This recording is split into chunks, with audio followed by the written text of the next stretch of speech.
Welcome to the Tout Wars SOLDS Draft live stream. I am Justin Mason. Joined with me is Tim McLeod, my friend. How you doing? I am just doing great, Justin. We've only got another, 2, 3 months of winter, and then we'll be into spring. Life is good. It Life is is, good. and there's baseball on TV, which is always a good part of the Mhm, spring. And that's how you know spring is actually here. Is that mhm. baseball is on TV, and we have a fantastic event today. This is the first live draft of the season for the Tout Wars season. We have the Solds League, which is a 5x5 roto league, but instead of average, just like all tout leagues, it's on base percentage. And then instead of saves, it is sold, which is save holes. Yeah, an interesting format. I've long been a proponent of improving and making changes to upgrade our bullpen component in our game. Resulting from what we're seeing in the real game. So I'm sort of excited to see how this fine group of experts carries through with the holds component of the game. I am as well, and it is a fine group of experts. I'll run through the list of players that we've got in order of draft slot. As soon as the draft starts here in the next 4 minutes or so, I will have the draft board live up here so people can follow along while we talk. And I'll actually be running out real quick to go take my kid to school because this is really early in the morning for me, 8 a.m. So but at pick one, we have Greg Jewett of The Athletic and Closer Monkey. We have pick two, Ryan Boyer of RotoWire. Pick three, Ray Flowers of Fantasy Guru. Pick four is Kev Masarajan of Razball. Pick five, Zach Steinhorn of Steinhorn's Universe. Pick six is Joe Rico of Fangraphs and one of my co-hosts at the Sleeper and the Bust.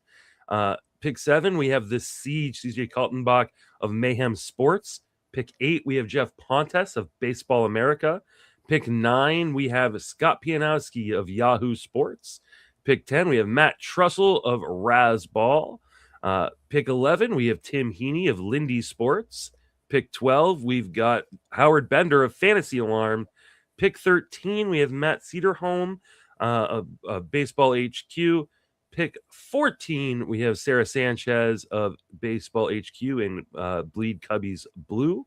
And then we have Kyle Sopp at pick 15 with Pro Football and Sports Network.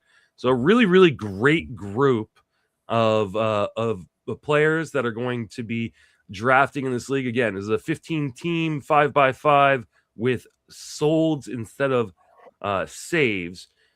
How much does that change the strategy for you in terms of your relief pitching, right? Like, are you then kind of just devaluing the entire pool because holds is now part of the category?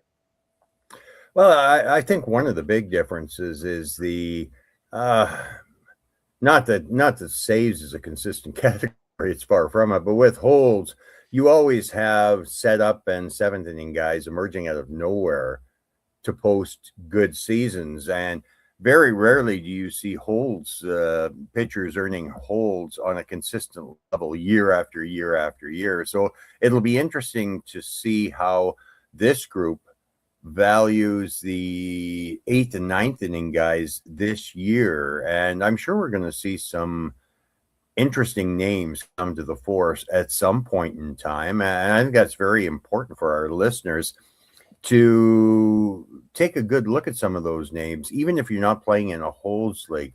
They're going to be eighth inning and seventh inning setup types, and they could come in very handy in a standard format, Justin. Yeah. And joining us are two participants from the league. We're going to have people probably joining all throughout this live stream, and really, really appreciate Sara Sanchez and Kev Masarajan of the league joining us. It looks like Sarah's drafting towards the back end. Kev, you are drafting towards the front end, so it's kind of perfect. We'll get a little bit of feedback. The draft is going. The draft is going. Okay, let's see if we actually have the board. Aaron Judge, first pick off the board. I'm still seeing do not own a team in this league. That's all right. So I will message Todd. Can I? If I pull up the well, I'm not a presenter anyway. I'm gonna pay attention to the board for a second. Give me one second. If you pull up the board and try to present, I can show it up. That would be great. Yeah, cool. Give me 1 second. So the first 4 picks in order though are Judge, Otani, Soto, and then Bobby Witt, who went to Kev. So I'll pass it to Kev. Yeah, Kev. I mean, I love the Bobby Witt pick. I think he's just such a stud. It's kind of easy when you're at 4, right? Yeah, no, that's not to say a no-brainer, but there was a top 4 pretty much locked in for me, and I got one of the 4. Yeah. I think that's pretty much a standard top 4. I know last night we did the labor mixed, and same order, same group.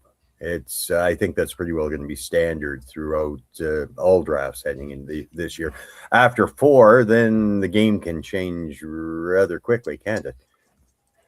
All right, completely. I'm putting this in the private chat, Justin. I hope that gets to you, but you tell me what Sarah. I need to share. How do I do this? So you can share the board. It's still not letting me have access. Still says you do not own a team. Do you have it up on your computer right now? Yeah, I do.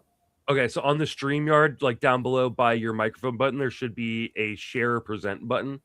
Yeah. So click that and then click the one, and then I will throw it up onto the screen.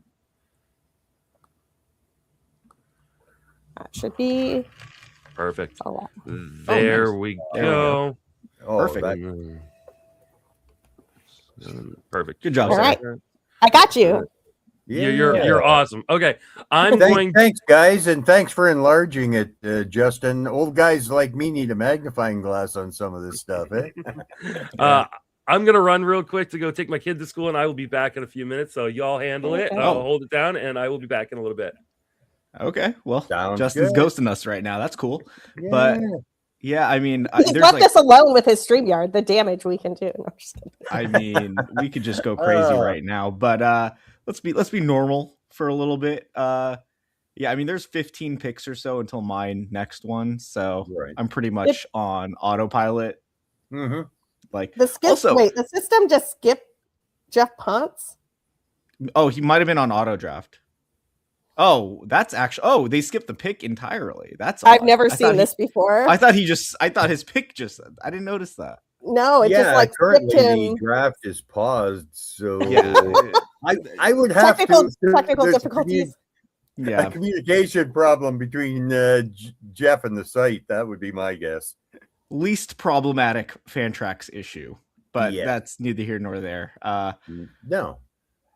I like Fantrax because of how deep the player pool is, but it is one of my least favorite interfaces to draft on.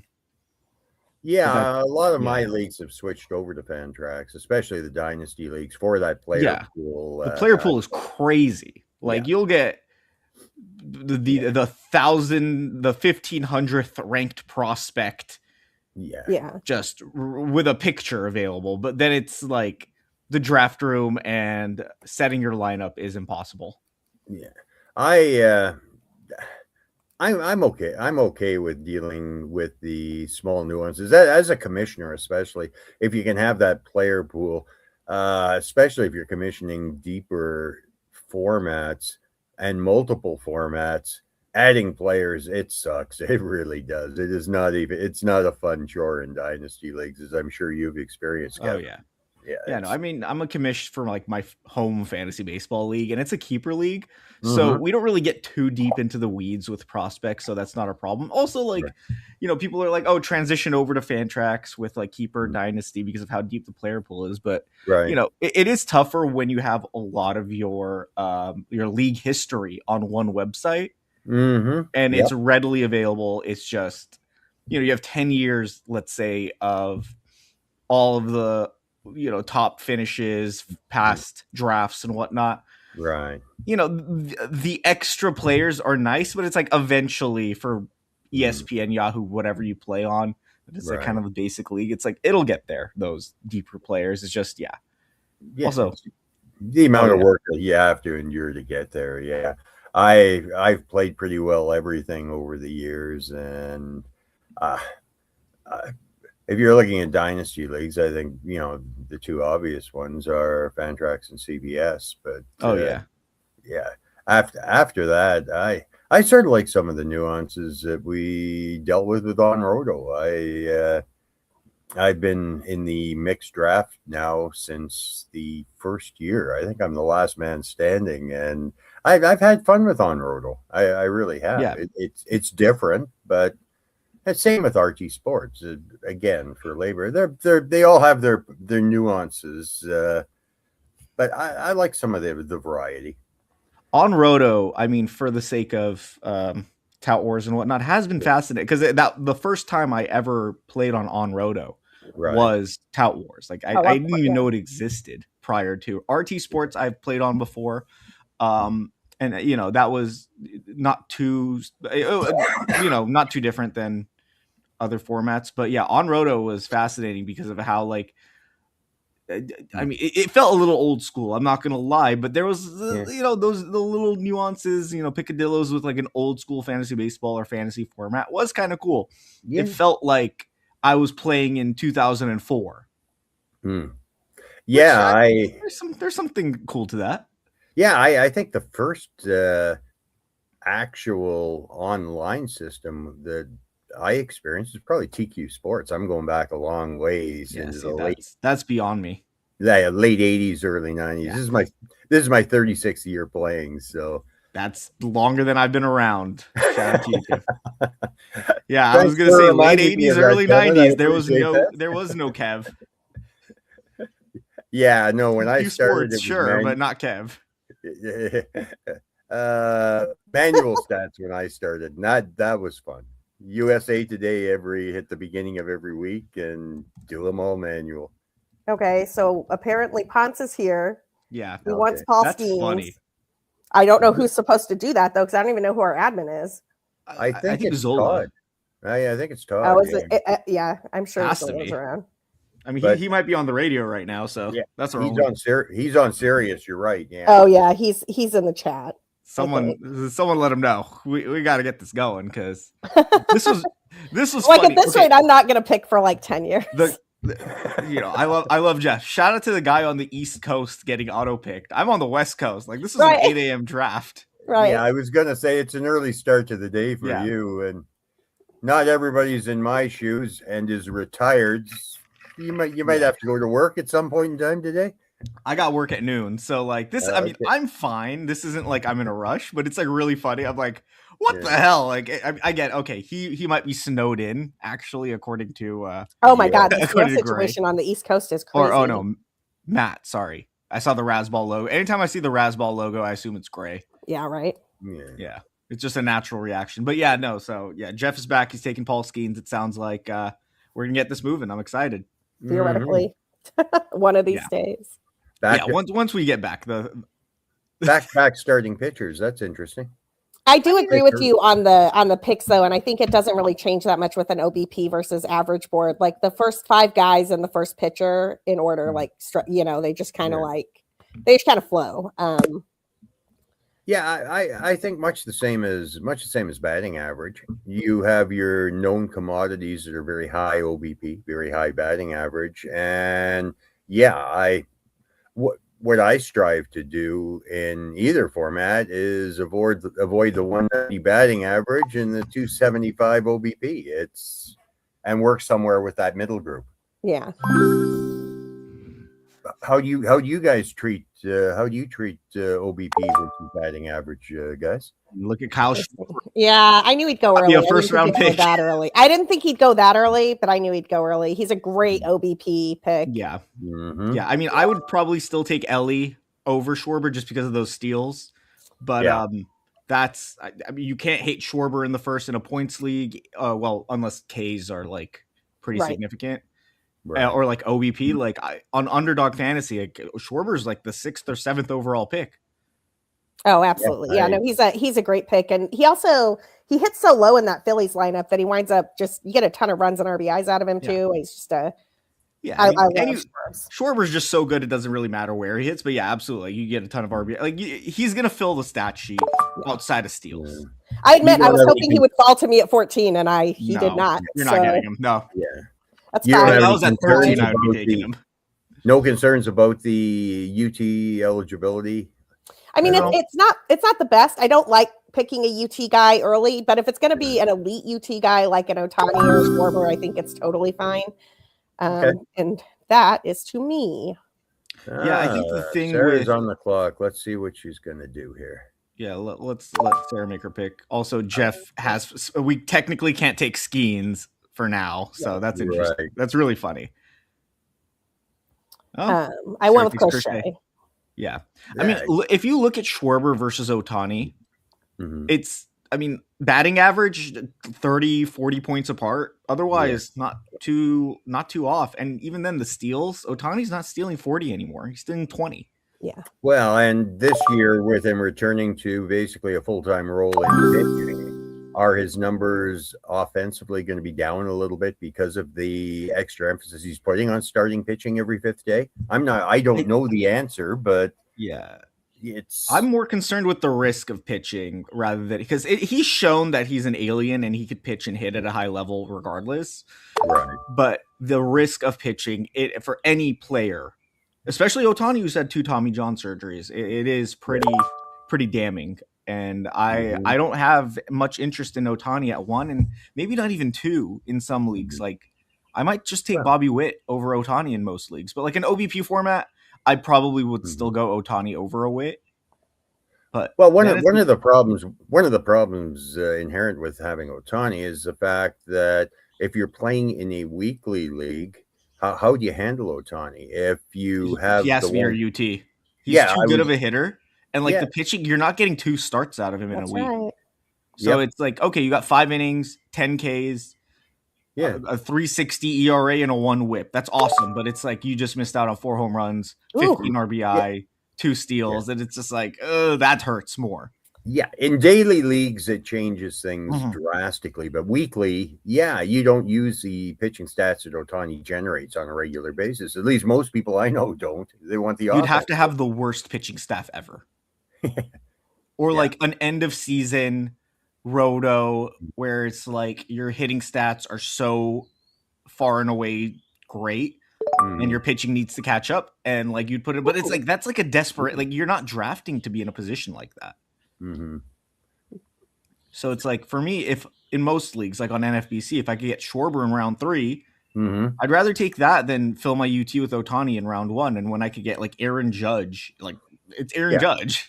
Yeah, it definitely. Yeah, and if you value the steal component to the game, there's lots of people that will give you stolen bases. Absolutely. Near the top, yeah. What do we got here? After Sarah took Eric Crochet, we've got Corbin Carroll. Kyle isn't concerned about the hammy situation. Julio Rodriguez. Woo, Nick Kurtz, Mookie Betts, Fernando Tatis Jr. That's probably the highest I've seen Mookie Betts in most of my drafts. Mookie Betts is a 5th rounder. Sorry, Sarah, go on. No, I was going to say it's the highest I've seen Mookie go in mine too. I had to scroll down my spreadsheet a bit, but I get it. He's, if you believe he's coming back from after last year, he is a Hall of Fame caliber player and gets your shortstop out of the way early. Yeah. He never looked in sync last year.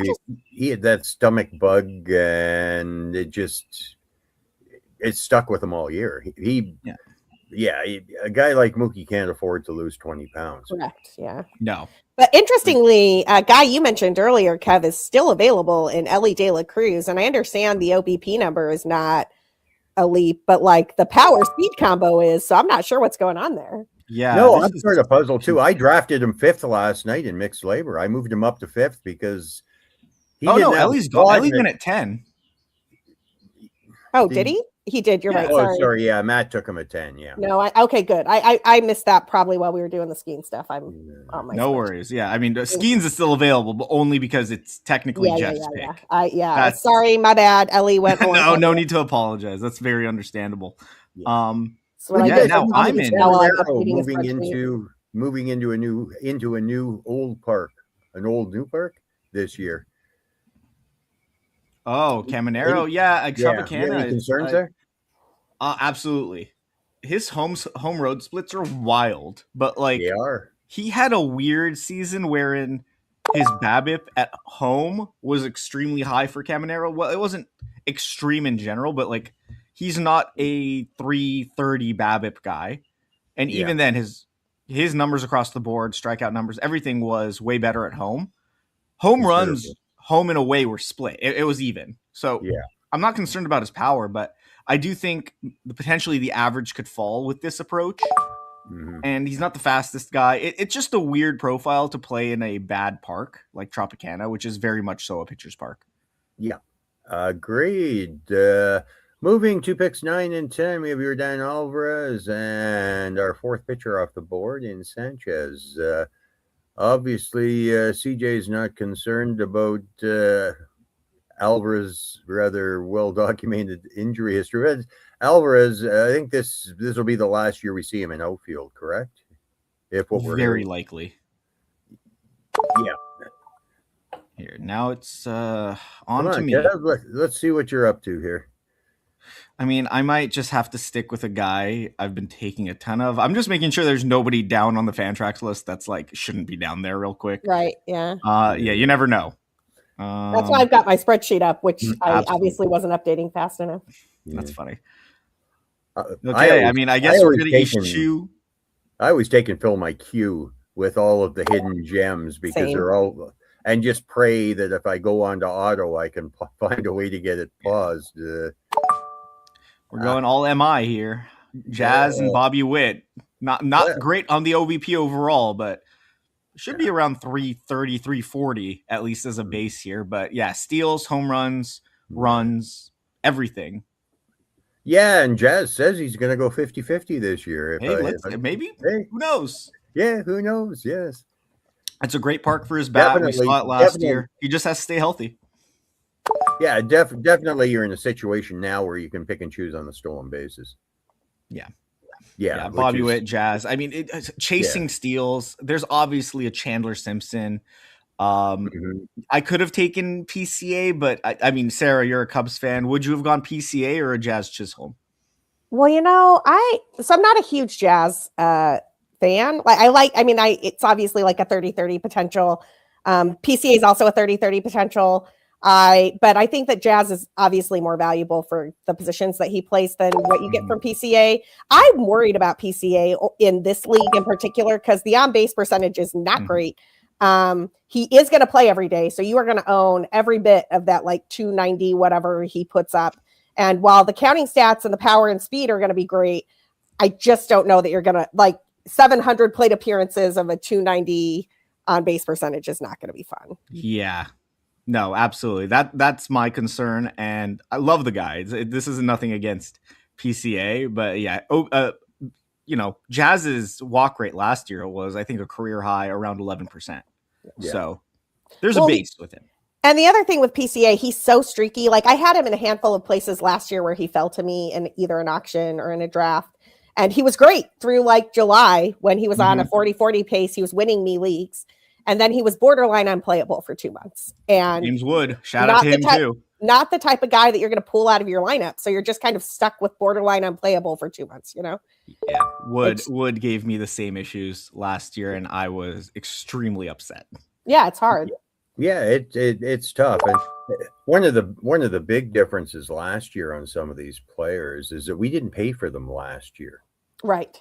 This year we are going to pay for them. And are you willing to pay that price? And I really don't know. After Jazz, we've got Pete Alonso going to Ray Flowers, Ketel Marte to Ryan Boyer. At the corner, Greg has gone with a player that I'm very bullish on this year in Hunter Brown. At Zach Neto, more power for Ryan at Matt Olson, and the aforementioned Mr. Wood went to Ray Flowers. Kev, you're on the clock. I know. The clock is ticking, and I might have to take a player I wouldn't usually take, but with pitching so interesting. I mean, I might have to do it.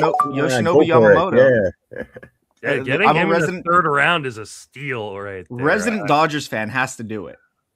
Yeah. The only reason that I have bumped Brown up over Yamamoto is I have concerns being it's the Dodgers that come September, you're looking at, I think Brown's going to produce 15 to 20 more innings. And I think for sure comparable stats. One of the problems with the Dodgers is they could clinch as early as July. And then you're going to see the phantom hamstring injuries. You're going to, so I'm sort of being a little bit cautious. I love many. I love that pick. Pitchers, but I love that pick in this format. Sorry, the Logan Gilbert pick. That's a good pick. I'm still pretty off on Gilbert and Wu because of their arm issues, but they're obviously fantastic. Yep. Gilbert had the flexor strain last year. Wu had like multiple forearm issues in 2024. Yep. I'm if anything, I'm going like I'm not going to give away my picks actually, but like I prefer later Seattle pitching if anything. That's fair. I'm not gonna. Yeah, we'll get there for sure. Hey, Lou, in the comments, 1.8 was Paul Skeens. There was just a glitch on the draft board. So I was considering Skeens over Yamamoto there. That was like, let's get crazy, but then it was like, nah, I can't take him. Yes, there's a player that I haven't seen go. Yeah, there's a couple of guys who I'm hoping fall to me, so let's not name them. Yes, Roman Anthony at 3. I was considering Anthony and Wood at my pick, but then you're gonna have to defend that to me because as much as I love Roman Anthony from a dynasty league perspective, I just cannot get behind him going as early as he is in drafts this year. Like I feel like everybody's betting on the come, and he's still a really young guy who's got a very low launch angle. I don't think that power is going to translate this early. So I can't understand why he's going in the 4th in most leagues and in the 3rd here. I mean, Fenway helps. Fenway is a hitter's park for the most part. The walk rate, at least for an OBP league, 14% or so last year. Yeah, or 13.2. Excuse me. Great as a rookie. The BABIP was high. He definitely got a little lucky, but obviously hit 290. If he's hitting 260 with his walk rate, hitting at the top of the Red Sox order, that's a bunch of runs. Let's say he's a 20 to 25 home run hitter. I mean, I think it's just a very like solid hitter to get in and like the 3rd round. It's just a base. Him and Wood, I don't see much of a difference in an OBP league. Yeah. I think, I mean, because you get the OBP help for sure from Roman Anthony, I think that obviously helps. But like, let's just double his plate appearances from last year, right? He had 303. Let's say he gets a full season's worth of plate appearances, 600 plate appearances. Yeah, leadoff, you would get 700 is the thing if you're talking about a leadoff hitter. Potentially, right? But even that, like, it's probably like teens home runs, not even double-digit stolen bases. I'm about to do something that's going to seem odd for the format, but I promise it's defensible. Go on. Okay, let's see. What do we got happening? Mason Miller? No, that's pretty No. I think it's a saves holds league, but Mason Miller gets so many strikeouts that he actually, I show him as the best value on the board right now. And I mean, I normally would push weight on relievers in this format because of the hold situation, but not for Mason Miller. Like Mason Miller is elite no matter what. And I think of him as somewhere between the value of an elite starter and an elite closer, even in this format. Fair. Yeah. I don't have a problem with that at all. I have no problem with the skills. The only problem I have is how many 105-mile-an-hour pitches are in the arm. That's my concern. It's more health related, not skills related. Sure. It is interesting, isn't it, that Francisco Lindor went 312? And now it gets interesting because the next hitter that I show is Corbin Carroll went at the end of the 1st. Despite what I just said about on base percentage, I think at this point I'm taking the 30-30 potential and just going to figure out the OBP later. Yeah, PCA. We were just talking about him. Yep. I mean, at that point, I totally get it, especially as a Cubs person. Listen, I'm not into PCA at price this year. Like I think 2nd round is too high. I think 3rd round is too high, but I do think right there I like it. Yeah, I mean, I have a hard time with his plate skills. I know. It's such a bad plate approach that I just worry that like if you get the 262 on base percentage that he had in the second half. Listen, that man, is and I heard what you were saying when I was driving back, because I was listening on the YouTube. Yeah, like you said, because he's such a good defensive player, you're eating all of that. That's such a huge hole. I know. Did you say the YouTube? The YouTube. The YouTube. The YouTube. I'm on like the MLB on the YouTube. Yeah. Cut the MySpace or what is the Facebook? The Facebook. Oh, the Facebook. Yeah. Oh, yeah. Bring me the Facebook. That's a my generation thing, isn't it? Yes. Yeah. No, that's funny. I that's a good bit actually. You should keep going on with that. All right. Does this league have CIMI? Kyle Sopp taking a second first baseman at the 3-4 turn is a bit of unexpected. Even though Harper is a great value at 46. I mean, I took 2 MI to start the draft. I took a 2B and a shortstop. Yeah, these leagues do have CI and MI, so you're going to need to fill those positions. I don't know that I would take another first baseman just because I think the first base pool is so deep. Honestly, I've been passing up on a ton of the early first basemen in drafts and auctions just because I love the pool later on. And Absolutely. So I don't know that I would do what Kyle did, but yeah, considering Harper is a really good value at 46, I don't necessarily have a problem with it, even though it's not something I would necessarily do. Yeah, what I found with first base is, yeah, there is some depth at the top, but you get to a point where because of the corner infield situation, do you really want to end up with Josh Bell and Rhys Hoskins as your pairing? And speaking personally from what I saw last night, yeah. I mean, I think you definitely have to take it higher than that. But like, if I ended up with, especially in an on-base percentage league, if I ended up with like an Andrew Vaughn and a Josh Bell, I'm not going to be mad about that, especially considering how good my other positions are going to be, right? Like those guys. There's always a trade-off. Yeah, agreed, Justin. So, I mean, you're going to have to take a deficit somewhere, but I think the deficit at first base is not as bad as like the deficit at second or at third, or even in the outfield. Second base is definitely, and the outfield is, again, in 15-team leagues, it can be a struggle. It absolutely can be. I did the Barf League draft on Saturday, and there were definitely some moments where by the time we got to the end of the draft, I was like, oh my God, I don't even know what I'm going to do here. But yeah. Catcher off the board here, and William Contreras. So what were you going to say, Sarah? Oh, I was going to say we have a question in the chat about the hamate bone issues with, I'm guessing, talking about Francisco Lindor and Corbin Carroll.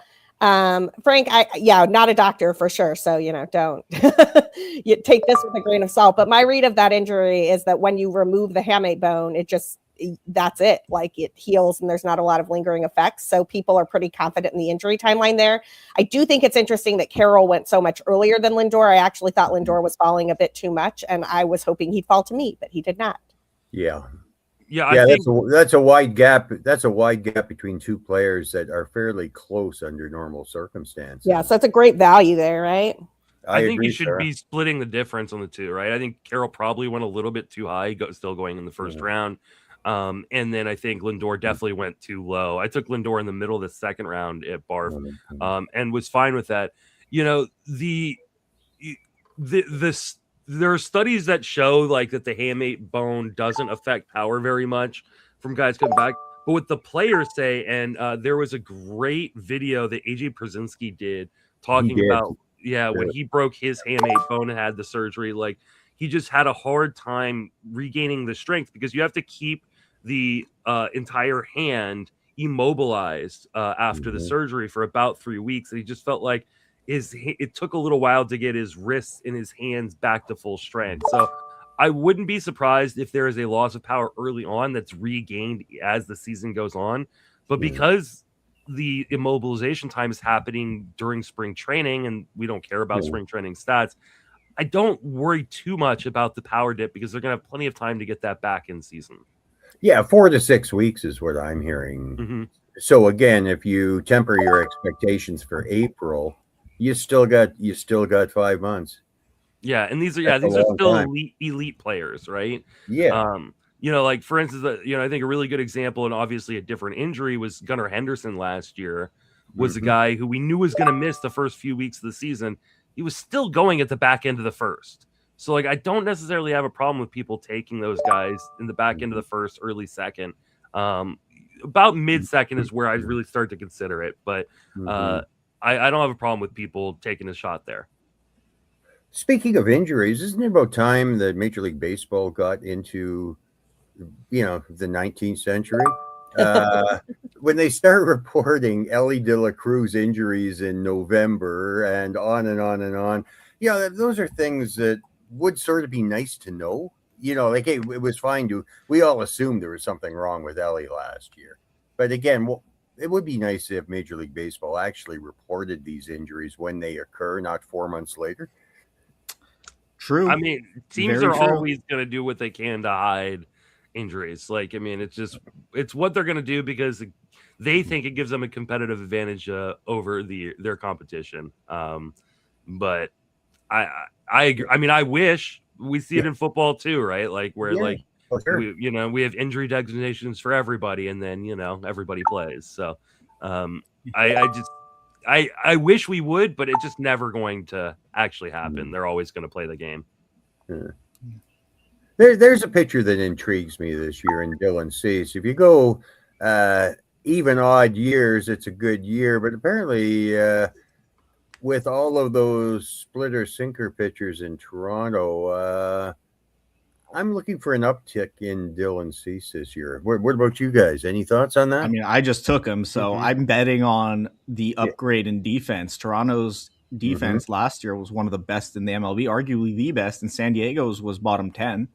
Right. So, I mean, peripherals looked really good overall. He just got really unlucky. Innings are there. Strikeouts are there.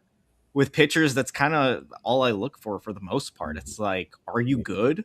And then the rest kind of figures itself out because year over year, pitching can be very volatile. Yeah. It could just team dependent, luck dependent. Home runs can get funky in a year. Cease is a good pitcher. He's just had weird luck. Yeah, 5 consecutive 200K seasons is. I don't think there's anybody else that'll match him right now. I don't think there's anybody else who's going to match Kev's volume in terms of pitching right now. I was just going to say, Kev's crushing those starters. Yeah, in his first 5 picks, Kev is gone.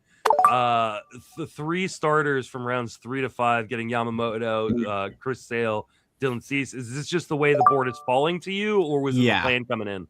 No, absolutely the way the board's falling. I probably would have taken James Wood over Yamamoto. That's Sale Reagans was my decision. Cease, honestly, I wasn't planning on taking Cease, but he just made sense with. I mean, I love Joe Ryan, but the back flaring up scares me right now. Well, the other thing with Joe Ryan, have you looked at his second half numbers over his entire career? No, I haven't. His second half in every year he's been in baseball has been horrible. Wow, I didn't know that. Yeah, very, very much so. And you know what? Last year there were only 23 starters that had 180 plus Ks. I think you've got 3 of them there, Kev. So I don't. Did Sale make that? Sale didn't, but he was close. I think he was 167. But the other 2 were definitely in that group of 23 that had 180 plus Ks. And strikeouts aren't there like historically per se we've seen them. And I think it's fairly important to get, hey, at least 2 from that group with the elevated Ks, because there's a whole lot in the 140 to 160 range, and it gets tough if you don't have a big strikeout arm. At least that's my thoughts.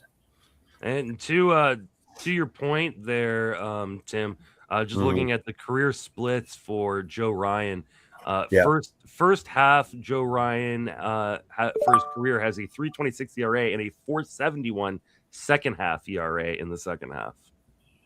Yeah, I think he actually broke the 6 ERA mark in his first year or something. It was yeah, he really struggles in the second half. He's a guy that should be a trade deadline target for all of his owners. Yeah, absolutely. Try to unload him before he goes bad. We got Sara Sanchez coming up on deck, so I'll be Yes. interested to see where she goes. Last few picks have been Cody Bellinger, Jose Altuve, and now O'Neal Cruz, a guy that I'm just not in on this year, especially in the on base percentage format. But I guess I can understand it a little bit coming from Matt Searholm's team because he needed some speed. But I mean, he could have taken CJ Abrams, who's not a great on base percentage guy either, but I think a little bit safer role, a little bit safer profile overall. That's who Sara just took. Yeah, I wanted to get shortstop out of the way. There's a cliff of shortstop that I don't really love. And there's a couple of guys I like later who I think are going to help me in the on-base percentage situation. But I just can't pass on these 20, 20, 30, 30 guys when they're falling to me. So if I soft punt on base percentage, I'm okay with it. You've got a really, really excellent base in the stolen base category, Sara. So that allows you some flexibility moving forward into the draft as far as, you're not forced to look at speed. You can pick and choose it a little bit more with the base that you've built. Well done. And speaking of, it's back to me. And give me 1 second here. My computer's being weird. On the turn right there, Kyle takes Joe Ryan and George Kirby. He had kind of foregone the starting pitching market early and now is hammering it a little bit. And we got a Hunter Goodman pick. I love Hunter Goodman. That's a great pick. Thank you. I know Dave yelled at me for my Hunter Goodman pick. I like Hunter Goodman a lot. I also like Drake Baldwin, to be clear. But... It's a ceiling versus floor thing. I mean, if you want the ceiling, you got to go with a guy like Goodman or a guy like Agustin Ramirez. But if you want the floor, Will Smith and Drake Baldwin are fine.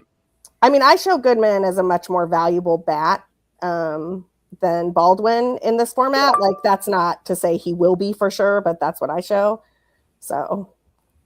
Yeah, I think Drake as a hitter is probably safer, but Goodman's home run upside, especially with and I need it, obviously is much higher. I think that's right. Yeah, that big power bat will definitely help you out, Sara, moving forward. There's another big power bat in Suarez going. Suarez, I like that. Yeah, that Suarez pick is pretty nice right there. It does feel like homers are getting pushed up a bit. I mean, they should be. I'm not going to be excited for home runs. I mean, it's the easiest thing. It's you get a run, an RBI, at least one, and a home run. It's like home runs. Everybody should be targeting home runs, if anything. It's one of the hardest things to get later on the draft that doesn't come with a huge deficit in other places. Yeah, right? Absolutely. So, it's like as much as we think, you can, build home runs in the aggregate, but it's like, okay, you got 20 from a bunch of guys. That's not as impactful as getting one guy who gets 35 and saving that lineup spot. Yeah, an interesting pick at 6'6", Kyle Bradish. He's got to be one of the sexier pitching picks this year. He's absolutely. He's definitely going. Hey, he could return that value, but for me, he's one that I'm sort of staying away from. I've seen him pushed up into the 5th round in some drafts. That's starting to get a little dicey for me. What about you guys? What are your thoughts? I'm a big fan of Bradish. He was fantastic last year. He was great when he was healthy initially. But yeah, if he stays healthy, they're going to manage him. But like, if you get 150 innings out of him, he's going to bring you the strikeouts and quality ERA and WHIP. So I don't have a problem with the Bradish pick per se at that spot. Because in like NFBC, I think he goes even higher than that, like in the 4th and 5th rounds. My issue would be more with the roster construction that Matt put together with that, right? If I'm taking Bradish there, I want my other top tier starting pitcher to be a guy that is going to get some volume. We just have no idea what Kyle Bradish is going to do in terms of volume this year. He only threw 32 innings last year, 39 innings in 2024 prior to the injury. So it's been a complete 2 seasons removed from him throwing more than 120 innings at the major league level, or really 40 innings at the major league level. And I just don't know that you can count on him for the type of volume you need when you're taking him that high. And when his other starting pitcher is Shohei Ohtani, the pitcher, because Tout Wars does the split thing. I just don't know if that's enough volume at the top. Yeah, because what are you looking at? 125 innings from Shohei? Maybe. And, I think it really depends on where they're at in the playoff race, right? Like, how many times are they going to skip him? How often are you really going to get to use Shohei as a guy? Like, you're never going to get 2 starts because of 6-man rotation. They protect him. So I understand the upside play on both those guys, but I really hope that, like, in his next pitcher pick is someone who's a volume like stud. Yeah, and then right after Kyle Bradish came Yuri Perez, right? Yeah, another interesting pick. I love Yuri this year. I mean, if Yuri was on any other, not any other team, but a different team, a good team, I would be saying he's like a top 10 starter this year. I just love the skills from the kid. He should be completely now another year removed from the Tommy John surgery. I think Yuri is just a fantastic pick. Yeah, I can't hate it. But yeah, Bradish and Yuri I view in a similar tier. Yeah, overall. you need that volume to go along with it. Let's see I don't know who else Joe picked. Sanchez, I believe. Oh yeah, see that's great. So you get the volume from Sanchez and the upside from Yuri. Right. Like I think that's a perfect pairing right there. Yeah. I like the Michael Busch pick a lot. That's 30 home runs and a 340 on base percentage. Just a really good pick in this particular. You got to shout out the Cub, obviously. I mean, I think Michael Busch is actually really underrated. Like you're getting are you going to get 30 home runs and a 350 on base percentage from Naylor? I don't know. Like I think the Busch goes 2 rounds later and he's a good value. Yeah, I mean, Naylor, can he repeat 30 steals? That's the thing. Yeah. And Naylor was so bad after he got to Seattle. Like I don't know that he's not that good. I don't know. I don't like Naylor, and it's like he might steal. He's not fast. It's like a weird. He's not to say fat, but like he's a chunkier, but bulkier guy. You can say fat. It's okay. Okay. I think you can say that. I just don't see 30 steals. I can see 15 again, and that was even like 2 years ago. That was like his career high up to that point. Yeah, he's just a little short for his weight, right? Yeah, exactly. Something like that. Yeah. I know that. I know that feeling. Yeah. But I mean, you look what Naylor did in Seattle. Actually, it was much better than I thought. He stole 19 bases with 9 home runs in 299. He's actually great once he got to Seattle. That's my bad. I completely completely whiffed on that. But I just don't know if he's going to be able to keep up those stolen bases, and that is a really tough hitting environment. I will say, and I'll distract Kev while he's picking. Valid. I love the George Springer pick. And once Kev does make his pick here, I'll let him talk about that pick and the one that he's currently about to make. But I feel like George Springer gets zero respect for what he did last year. I agree with that. And like I know he's an older guy. He's 36 years old, but he was fantastic. And for a guy who's been, kind of injury prone, kind of off and on during his career, he's put together 4 straight seasons of 583 plate appearances or more. He was 32-18. The underlying skills are great. You get that 12% walk rate. He's been 10% pretty much every year of his career in the walk rate. So in on-base percentage league, he's great. I love that George Springer pick by Kev. Yeah, I'm obviously I love Springer dingers. He's the guy.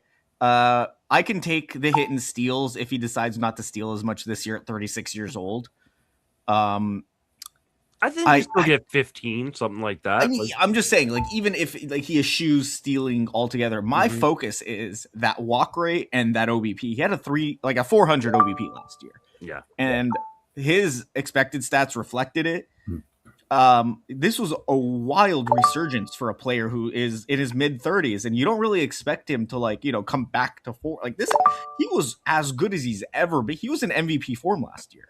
Yeah, yes, absolutely, definitely. But it's like, okay, not to speculate, but these are the types of guys that are if they're going to get caught for PEDs, these are the types of guys that usually like I would stay away from. But in a format like this, and at this pick, I'm willing to take the risk. I'm like, that's like minimal, but I'm like, how the hell did he become 2017 George Springer again? I mean, he worked hard. He really did.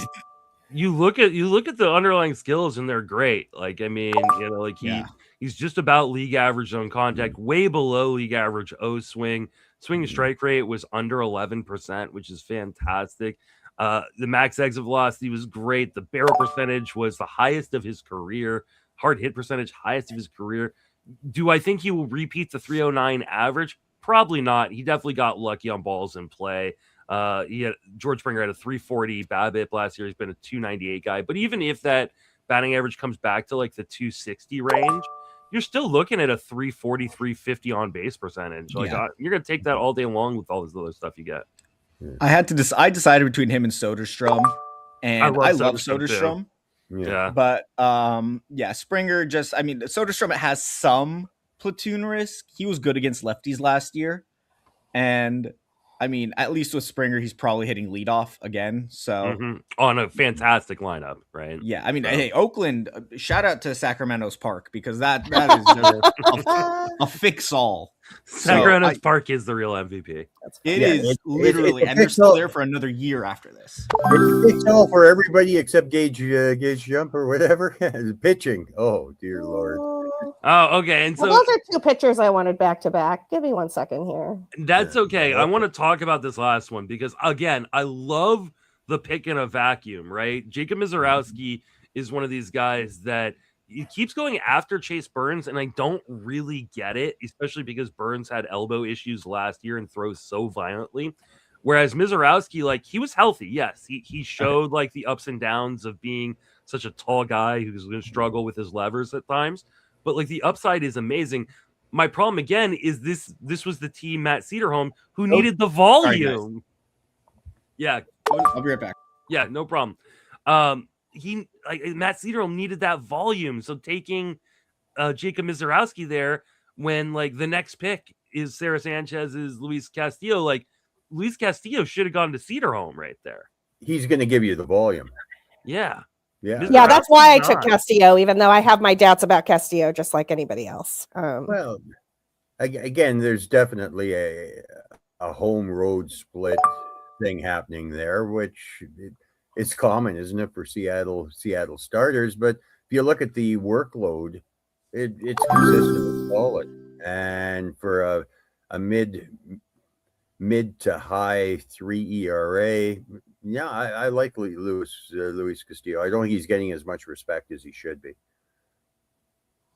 Yeah, no, one of the things, like when we were at First Pitch Arizona pitcher list, Nick Pollock did a whole presentation on like the his top 50, top 100 starters thing, and he didn't have Luis Castillo in that, and I understand why. Because he's looking at upside and looking at guys he thinks can pop. Right. But Luis Castillo has been a top 50 starter virtually every year of his career.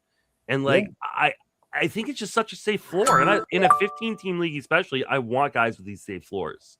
Yeah, same with Kevin Gausman in Toronto. Yeah, exactly. I wanted Gausman, actually. I wanted Gausman there, not... That was your pick there, right? But, yeah, Chapman's mine. I love the Chapman pick. Another guy who's got power in that walk rate.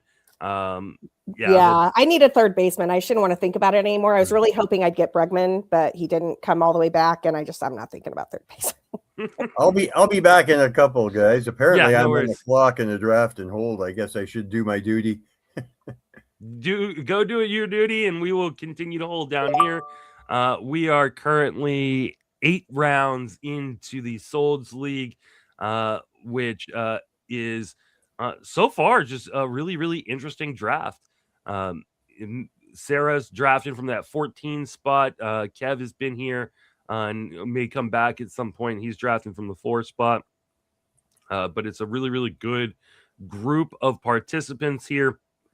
Get another closer off the board. Now, closers are going to be pushed down from what you might be used to. So you see Andres Munoz, who's typically a 3rd, 4th round pick in the NFBC world, and sometimes like a 5th, 6th pick, 5th, 6th round pick in other formats go here in the 8th, and that's just because having the holds as part of the category really lessens that value.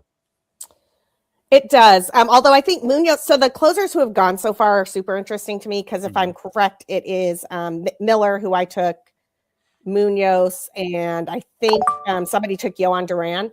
And those are the 3 guys that I show as having the skills to like really justify that elevated price just because of the pitchers they are. So like that makes a ton of sense to me. I feel like these people have a similar process to what I've been doing. Yeah, I think so as well. Oh, and then we get Trey Savage, who's just a really interesting guy in polarizing. I thought his ADP was going to be higher. I thought it was going to be in that Nolan McLean kind of area after what he did in the postseason. But the industry and kind of the general public as a whole has not overvalued him, which kind of leaves him in a really interesting spot because if he is the guy we saw in the postseason, he could be a stud. Yeah. Love the Ivan Herrera pick. I think he is an excellent hitter. And I also think he's going to have catcher eligibility shortly into the season. I think you may have to wait a little bit longer into the season for that catcher eligibility. I do think he gets it. But I think they're going to really, really slow roast him in terms of letting him go behind the plate, recovering from the injury. But I do like the pick. In the leagues where he is already catcher eligible, I think he's a steal. Oh, in the leagues where he's catcher eligible, he should go way before this for sure. But absolutely. I think it kind of, so the Cardinals are interesting to me this year just because they are so bad. They're going to let their young talent play. You know what I mean? As they should. Yeah, as they should. And so Ivan Herrera is a guy who I just think is going to they want him to be that like good hitting catcher of the future for them. And I think he'll get a shot to do that. I don't think they're ready to turn him into just a UT guy. You know, I know he's done a lot of DHing because of injuries and whatnot, but I don't think they're ready to give up on him as a defensive asset. So I do think he will get that eligibility. Man, I was wondering when he'd go in this format because he is definitely not ranked correctly by the ADP on Fantrax. That's a great pick by Zach. Yeah, I like that pick a lot. Wilson's a 360, 370 lifetime on base percentage guy. He's super. I mean, here he's going a lot higher than where he does in NFBC because of the on base percentage. But I do think in like the NFBC world, especially, like he is super undervalued. He's always been undervalued. He really loved I think Paul has mentioned this on the Sleeper on the Bus with me, really holding against him. Such a good player. Boston's a perfect park for him. It's late as he does. I agree. I mean, I am the foremost Wilson Contreras stan on the internet. So but all the kid has ever done is hit 20 to 25 home runs, 350 plus on base percentage in the middle of a lineup. You know what I mean? Like that is a solid asset in an NFBC league. I get that the batting average is usually closer to 250, 260. So that is a little bit of a hit in the NFBC, but here that's an elite bat. That his on base percentage lifetime is higher than like all of the guys around him. It's better than Bregman. It's better than Willy Adames. Career 352 on base percentage. It was 380 in 2024. So like you've got some really, really nice upside. He set a career high in plate appearances in a season last year, and I would not be surprised if he did that again this year and got over 600. And he could hit 25 bombs, plus some chip in speed with that like 360 on base percentage. I love that for Wilson Contreras. Yeah, no, it's great. And honestly, he's going to be one of the best hitters in that Boston lineup. So he's probably going to hit cleanup. He's probably going to hit third. You know what I mean? Like he's going to get a ton of plate appearances. And he is a hard hit machine to the pool side. So he is going to pepper the monster. He might lose 2 or 3 home runs to the monster, but he's just going to he's just going to hit extra bases off the monster for days. Yeah, absolutely. Well, we're back, Justin, after my stellar 24th round pick. Who did you take in the 24th round? Somebody that I would like Sarah's thoughts on. Oh, okay. There we go. Yes, Moises Ballesteros. Oh my God, dude. I'm in love with him. He's my favorite. He's going to be my favorite Cub. Well, he is my favorite Cub. He's so I will do the short version of this story because I've told it a handful of times now, but I do think it is instructive. Okay. Moises Ballesteros, when he came up, so first of all, he's super young. I think last year was his age 21 season. This will be his age 22 season. When he came up, they asked him who his favorite catcher was, and he said Salvador Perez, which is a really interesting comp because age to level, they basically were at the same place at every time. And so I took that and I did a piece that looked at how did Moises Ballesteros' time in the minors compared to Salvador Perez. And what I thought I was going to find is that Ballesteros would have a better batting average and on-base percentage, but less power. And what I found instead is that Ballesteros was better than Salvador Perez at literally everything at every stop. Lower K rate, higher walk rate, better on-base percentage, more power, better batting average. So, yeah, he's definitely a guy. I think the Cubs are going to have him on the strong side platoon to DH to start the season. They are going to limit him a little bit against lefties. So, you have to be a little careful with his plate appearances, but I think he's going to earn that playing time against lefties. I just think he's an elite hitter. Like, I think he is Is he going to pick up a position in season, or do you think he's just going to DH? I don't know. That was my question, and that's the reason I think he's fallen, is the fact that the doubt about whether or not he'll get catcher eligibility. Yeah, it's a really good question. So if he does pick up catcher eligibility in season, it is because one of or both of Miguel Amaya and Carson Kelly get kind of banged up, and he has experience catching the guys who he's played with in the minors. So he has a lot of experience catching Cade Horton. He has a lot of experience catching Ben Brown. He has a lot of experience. If Jackson Wiggins gets called up by the Cubs this year, he has a lot of experience catching those guys. And so I can envision the Cubs giving him some of those reps in a blowout situation, or, just like throwing him behind the plate so he doesn't lose that conditioning. I don't think they like him at catcher. Like, I don't think they want him at catcher in a close game. You know what I mean? And so it's a very interesting. If we can just get 10 games. Just 10 I know. games. That's all I need. Right? I'm in the same boat. It's all I want for Christmas too. I just don't know that we're going to get it. Well, thanks so much for your analysis, Sarah. I appreciate it. Yeah, of course. I'd like to get some analysis from Tim, because Murakami goes in this round, and I have a really hard time figuring out what he's going to be at the major league level. There were concerns about him being able to hit, upper velocity pitching. Exactly. I don't know that I worry about that as much, but I do think he's going to swing and miss a ton, which in this kind of format can really hurt your on-base percentage. What are your thoughts on Murakami, Tim? I think the big question mark is, will he be able to hit the high heat? Okay, something that he's struggled with in the past. My rule of thumb is I'm not going to mention any names, but there are two Japanese bats that came over this year that are garnering attention, and I have Murakami at the ranked second of the two that came over. My concern with, I think in this format, no BP. I definitely like Murakami. I think the potential is there to hit 35 home runs. There's no doubt he can hit the ball a mile.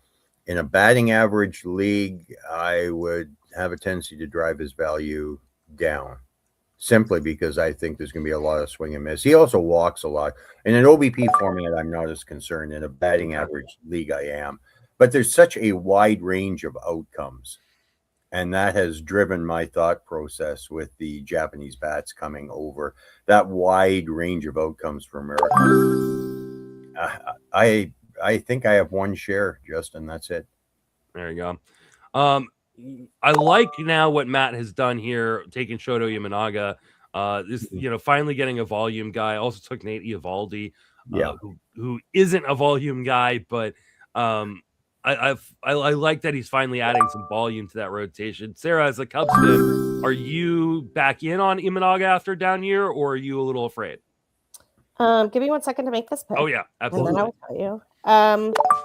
I will tell you. I think Shota's in a contract year, and I think Shota's a pro. So I think that he will do better than what people think. I think what was happening with him at the end of the season last year was some tipping that was the result of some changes the Cubs were trying to make with how he was approaching his pitches. And it really made him unusable for like about a month, including in the playoffs, which is why people are so down on him.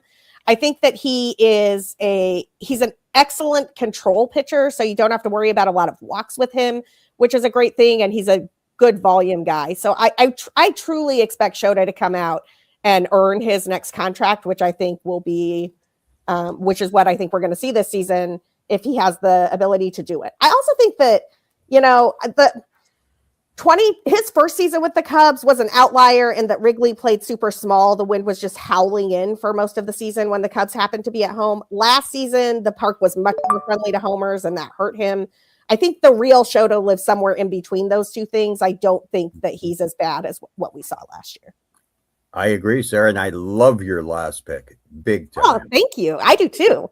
I love it in this format for the innings, and I think Sandy's going to I think what we saw from Sandy towards the end of the year was him coming back to form, so I'm hoping I get that plus all those innings from Sandy Alcantara. I got the same bet. His last 8 starts, he looked like the Sandy of old, and I really think where he's going now that he has first year after Tommy John, I think we're going to see a much better pitcher this year. I really do. And only time will tell, but I like the pick a lot. I've been moving him up the boards in my leagues. Yeah, I've never been a real big Sandy guy just because he lives on the margins so much and the stuff isn't overwhelming. But I think people are sleeping on him this year. 10th round is way too late for a guy who looked so good at the back end of that season last year. Yeah, I love the pick. I also love the Torkelson pick. I'm a big Torkelson guy. I don't know why he goes as late as he does. Dude hit 30 home runs. I know 2024 was a disaster, but I think that was more about the Tigers giving up on a guy who was getting unlucky and sending him down to the minors. Like, I think Torque is what we saw last year, which is a 30-homer bat. Well, and I think the Tigers decided that they wanted Torkelson to be someone that he isn't and wasn't. Much the same as you look at Anaheim with Joe Adell. And I think once the teams accept these players for what they are, what they can contribute, sometimes you end up with a pretty good player. That might not be the player you wanted, but it's still a fine player. And if they leave Torkelson and Joe Adell, if they leave these players alone, I think they can contribute in a very useful fashion for both the real game and ours. I think that's right. And I honestly, Torkelson saved me in tout last year because I had a little bit of a malfunction during the mixed 15 draft. I was not in this league last year. I was in a different one. And honestly, somehow left the with like my first base being Spencer Steer, who was hurt. And I was like, what am I doing? Like, how did I do this to myself? So I was literally just like scouring the waiver wire for who has some play I can get this first fab period, and wound up picking up Torkelson. I did not expect him to be as hot as he was going to be, but he was the best bet on the waiver wire who was going to play. And I think what we saw from him last year is real. So just going to pray it continues this year. Yeah. Low batting average, lots of strikeouts, and a ton of home runs and RBIs. Hitting in a good He's spot. got a really good on base percentage. So he's really good. I mean, for, round 10, pretty good on base percentage. So yeah. How the mighty have fallen. And Kev is a proud owner of Mike Trout. Round 10, that seems wrong to me, having gone through seeing Trout in the Arizona Fall League and the early years, and such a great player. It just seems sort of wrong. You just got to stay on the field, man. He just, we love Mike Trout. I think he's still a very, very good player at this point in his career when healthy. The problem is the when healthy is just, it rarely happens these days. Yeah. I do love this Drew Asmussen pick. Oh, and then I really love the Brenton Doyle pick right here on the turn from Greg Jewett. Doyle had a family tragedy that happened for him at the beginning of the season, and then had a couple of injuries. I just think that we wash away 2024, especially because the underlying skills were good still, and Brenton Doyle has a big bounce back year in 2026. I'm a big fan of that pick. Yeah, I don't see any reason why he can't be a 20-30 type player again. Yeah, absolutely. Especially in Colorado. Like, it's just, he's such a good defender. He's going to play. Like, I just love Brenton Doyle this year. So shout out to Greg for that fantastic pick. I actually really like what Greg's doing. here in this draft. The Joe Adele pick, I know he's not as good on the on-base percentage side of things, but I totally buy the changes he's made over the last few years in Adele. Well, yeah, he might not be who they wanted, but there's nothing wrong with what they're getting. Yeah, absolutely. I need him to be a little bit better defensively, but I don't think that'll cost him any time. So, No. Trevor Rogers is an interesting pick by Kev. I think a lot of people are expecting regression. That's totally fair because he was just so insanely good last season. But regression to what? I think the ADP is penalizing him a little bit too harshly, and he's kind of a value at this point. So I like that Trevor Rogers pick by Kev. As do I. We're into round 11 now. That's Jurix and Profar was definitely a guy I was looking at for my next pick. So shout out to Zach for that one. Yeah, Zach is a really smart drafter. It's always a struggle anytime I'm in a league with him. Profar, another one of those big walk rate guys. So maybe the batting average is 240, but the on base percentage is going to be 350 because he's such a high such a high walk player. Only played 80 games last year, but still had 14 homers, 9 bases. He could definitely be a guy who hits 22 homers, steals like 11 bases, and has a 350 on base percentage. That's money in this format right here. Yeah.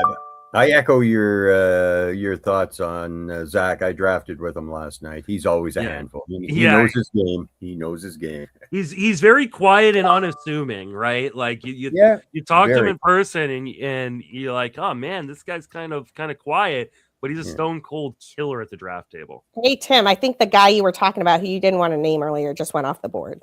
As a matter of fact, he did. Yes, I've got Okamoto ranked for this year higher than Murakami. Tell us more. I do too, and I want to hear you talk about him. Well, you don't get to be the captain of the Yomiuri Giants on goodwill. Okay, that is the equivalent. He is the equivalent to Derek Jeter on the Yankees. Okay, he is consistently hit, even in a dead ball era. He's consistently hit for power. He's got a swing that is guaranteed to hit for power. He had one yesterday, 413. He'll spray the ball all over the place. The batting average is solid. Defense is not great, but it's adequate. I just think we're going to see a more complete and well-rounded player out of Okamoto, and the range of outcomes for Okamoto is much smaller than it is for Murakami. I agree with all of that. I think he's going to be a far better player. I've been drafting him in rounds 9 and 10, and I'm very high. I think he's got top 10 third base potential. That's where I'm sitting with Okamoto. Wow, undervalued right now.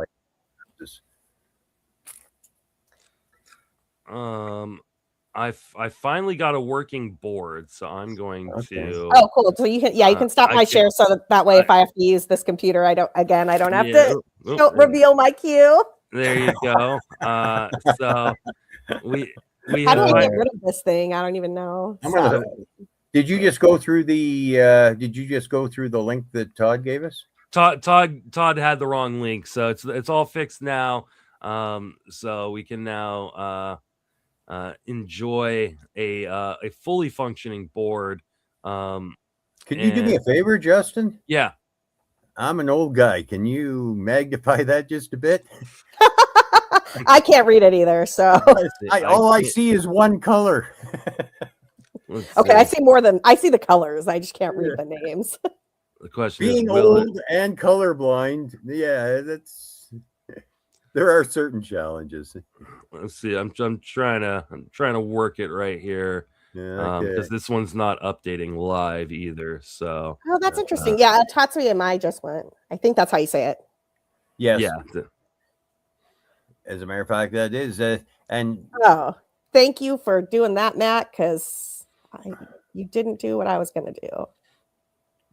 That always works out good, Sarah. Yeah, my big concern there is the walk rate. Last year we saw a significant drop in the walk rate coming from him. If that's sustainable, he has the potential to be a top 25 starter. If not, no, about here is right. one of my major sources on Japanese players said the stuff is as good as Yamamoto. There's no doubting the stuff. It is all about whether or not he can keep it in the strike zone and throw strikes. So after in my Raffaella went, then I took Cade Horton, Marcus Semien went, Dylan Cruz went, and I took Gleyber Torres. We're going to have a lot of pitching staffs that look very, very similar, Sarah. I'm big on Cade Horton. I think we see the strikeouts increase rather dramatically this year, and I like those last two pitching picks big time. Well Thank done. you so much. I mean, I like a couple things about Horton. I mean, I don't think he's quite the strikeout monster that like a Jacob Mizorowski is or something like that, but he's going to be more of a volume play. I don't think they're going to watch his innings quite as much as they did this year. They were really careful with his innings this year, and I don't think he's going to have that restriction next year. But I was just so impressed. He had such good control for a young pitcher, and he was, if you look at a second half fantasy player rater values, he was the most valuable pitcher in the second half in standard roto categories. That's impressive to me. Like I want to see how that plays out for this season, you know? Yeah. As do I. I think I've got 3 or 4 shares already. So we're on the same page there, Sarah. We definitely are. All right. I'm gonna try something else with the board here. I mean, we can go back to mine if you want, but Todd gave me his login information, so I'm just gonna just do that and log in under his account, so that way I can show it live, but you don't have to risk showing off your queue, because anybody who does these live stream drafts like I do knows the peril of them.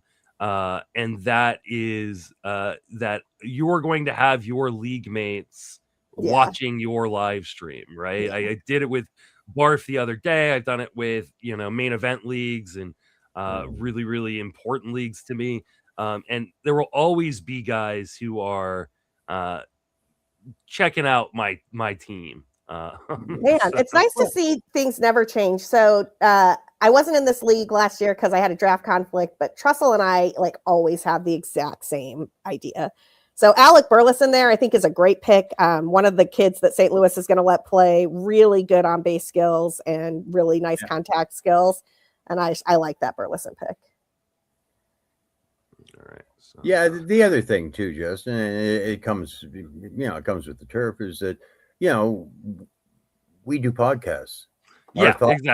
Our thoughts are fairly common to the listening population, and as a result, we do have a tendency to get sniped in a lot of our leagues simply because our thoughts are fairly well known, and hey, it just goes with the turf, right? Yeah, I mean that's part of the gig, is that you are going to, when you're in the industry, is like you've got to give up some of those players, some of those thoughts that people are going to then use against you. That's the game. It is the game. All right, now I've got the actual draft board, so we're going to remove this one. We're going to add add this one, and then we got a lot of pictures flying off the board right now. It's that time of the draft. It is Yellow Brick Road o'clock. Oh. And we're having kind of an interesting tier here. Let's see. Here's another picture. Yeah. So we've had, in the last 7 picks, we've had 6 pitchers go, starting with Andrew Abbott, then Tyler Glasnow, Jack Flaherty, Zach Gallen, Blake Snell, and Bryce Miller. A lot of those guys are kind of older vets with red flags in Glasnow, Flaherty, Gallen, and Snell. And then you get the red flags in Bryce Miller from the injury last year, and the skills red flag in pitching in Great American Ballpark for Andrew Abbott. Do you have a favorite there, Tim? Yeah, I think maybe it's time that we started believing in Andrew Abbott. Okay. Yes, I agree. I love Andrew Abbott. Well said. Yeah, no, it's fine to say that, his expected ERA is a full point over and above what he's accomplished, but he's now done it for 3 years in a row. At some point in time, when do we say Andrew Abbott is and who he is and start elevating him up the boards a little bit? I know I have. I've got multiple shares of Andrew Abbott, and hey, he's held me in good stead so far. So when I look at the collection of starters in that group, Abbott by far is my preferred choice. I just have a really hard time for him being a 50% fastball guy who has a really bad fastball, right? Like his best pitch is that slider. He only uses it 14% of the time. I feel like, especially in Great American Ballpark, which can be so devastating for home runs or for home runs. And when you're a bad fastball guy, I just feel like you're asking for trouble. He allows too much contact. I just think it's such a, such a tight margin that he's going to work on. Now, to your guys' point, he's done it, right? He's at least shown us he can do it. Right. I just have that like sneaking suspicion in the back of my head that, like, man, I don't know that he can continue to do it. Well, and that's fair, Justin. But at the same point in time, what round are we in now? We're in the 13th. Yeah. So, where's the risk factor once you get up into your, 13th, 12th, 13th, 14th rounds? Even if he blows up, what's the cost? It's not like you're losing a 4th round pitcher, right? Yeah. I think that is a really good point. Like the cost risk kind of assessment isn't as disastrous at this point in the draft, especially because he is going around a lot of these guys with these big warts. Right, exactly. Once you get past your first 20, 25 starters, every starter has a question mark, right? Yeah. And the question is, do you want to like take on the risk of Abbott's fastball and can he do it again? Or do you want to take on the risk of Glasnow's injuries and what are the Dodgers going to do with his innings? Right. Like I agree with that.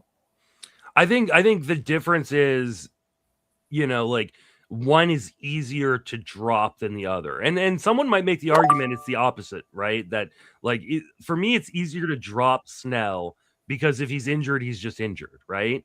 Whereas like you're always going to be kind of waiting whether or not you believe that Abbott will turn around. You can eat a lot of damage if he isn't going to before you make that decision. I think some people might argue, hey, like I'm going to hold on to Glasnow because the upside's so high, and I'll drop Abbott and move on to somebody else if he struggles. But I think it's it's one of those kind of personal preference things. No, I definitely agree with that. I love this pick. Oh my gosh. What Max Muncy in the 13th round, especially in an on-base percentage league, that feels like printing money for Zach Steinhorn. It is a really good pick. I also like this JJ Weatherholt pick. Like I've been doing some deep dives on him over at Baseball HQ for the Playing Time Tomorrow column, and JJ Weatherholt looks like a stud, and he is going to get run. And I just like his last year, admittedly, he went from high A all the way to triple A in a single season. But like his WRC plus just got better at every stop. It was like 140, then it was 150, then it was 158. And I'm just like, all right, you're ready for the show. Let's see what you can do. Yeah. Well, yeah, his bat to ball skills are insane. They really are. I was very disappointed we didn't see him in September. I don't know what that was all about, but even for a cup of coffee, I just found it disappointing. Oh, 2 guys to the pick that I really want coming back to me. Please don't take him. When you have that guy and you're like, yep, I know. I just made my round 25 pick while we were chatting here. Garrett Whitlock. Oh yeah, interesting arm for sure. We do have very similar pitching philosophies there, Tim. Well, I when I look at Aroldis Chapman, if you look at his past 5 years, he's had one good year. It was last year. He's closing in on 40. This is a saves league, draft and hold. There are no holds, but I just can't. I have a hard time believing we're going to see at the age he's at. Yes. repeat from Chapman. Thank you. Okay. I am pushing this guy up a little bit. I'm extremely excited. Can I guess? Let's see who you got. Who do you think it is? Who do you think it is? Royce Lewis? It is not. Oh, okay. But a similar idea minus the injuries. All right, there you go. Sal Stewart. I believe in Sal Stewart. I think he is an elite bat. I think he's going to hit in the 3 to 5th range for that Reds team. I think Terry Francona loves him. He had him batting cleanup in the playoffs. Kid came up in 60 plate appearances. He hit 5 home runs, and all he does is rake. I am here for Sal Stewart season. Yeah, right. I don't think Spencer Steer is going to. No. Well, and apparently they were trying Sal Stewart out at second base, which is an interesting thought process. I don't know if he can handle that defensively, but and it seems they really want to make sure he is in the lineups, and they're going to do whatever it takes to get him there. Yeah. Kyle is going to take Austin Wells here on the turn, and then we'll see what he does to start off the 14th round. How many rounds is this draft? It's 29. So we are just under halfway home in this Tout Wars 5x5 15-team SOLDS league. So this is a little bit different format than people are used to, which will kind of mess a little bit with the outcome of the draft. Aaron Nola goes at pick 14. I kind of like that pick right there. Like that, Nola had a really, really brutal season, but you're going to get volume. Here we go. Sara Sanchez. That's a name. Takes Chandler Simpson with the second pick of the 14th round. Talk to me about Chandler Simpson there, Sarah. Well, so here's the thing. I've done a kind of weird build here where I've got speed at the very top, and then I've got a lot of guys who are high on base percentage, big power in the middle. And so as much as it seems like Julio Rodriguez, Pete Crow Armstrong, and CJ Abrams should set me up for speed, I really think I was missing some stolen bases. Chandler Simpson basically covers that gap and lets me not think about speed much for the rest of the draft, but he also has a 330 on base percentage. I'm a little bit worried about the platoon risk with the Rays, but I'm not terribly worried about it. And I don't think he's an Estuary Ruiz. I think he's going to play at least on a strong side platoon, and I like 55 steals with a 331 on base percentage. I do too. I think he is going to play on the strong side of platoon as long as he's healthy. He's just got to stay healthy. He's dealing with a hamstring issue I don't love right that. now. I don't love it either. I took him super late in my barf league, especially as I needed stolen bases. You just got to hope to make sure you still hammer those stolen bases in case you do lose him at some point. And to be clear, Dalen Lyle was the other guy I was looking at right there for the exact same reasons. And so I think it's funny that Matt Trussell and I just keep doing things that both of us would do. Picking each other's pockets, right? It's been that way every time I've drafted with him. There's always one person in a draft, right? Yeah. Who's just annoys you like that. Who's got your number? Yep. I agree. There's always at least one.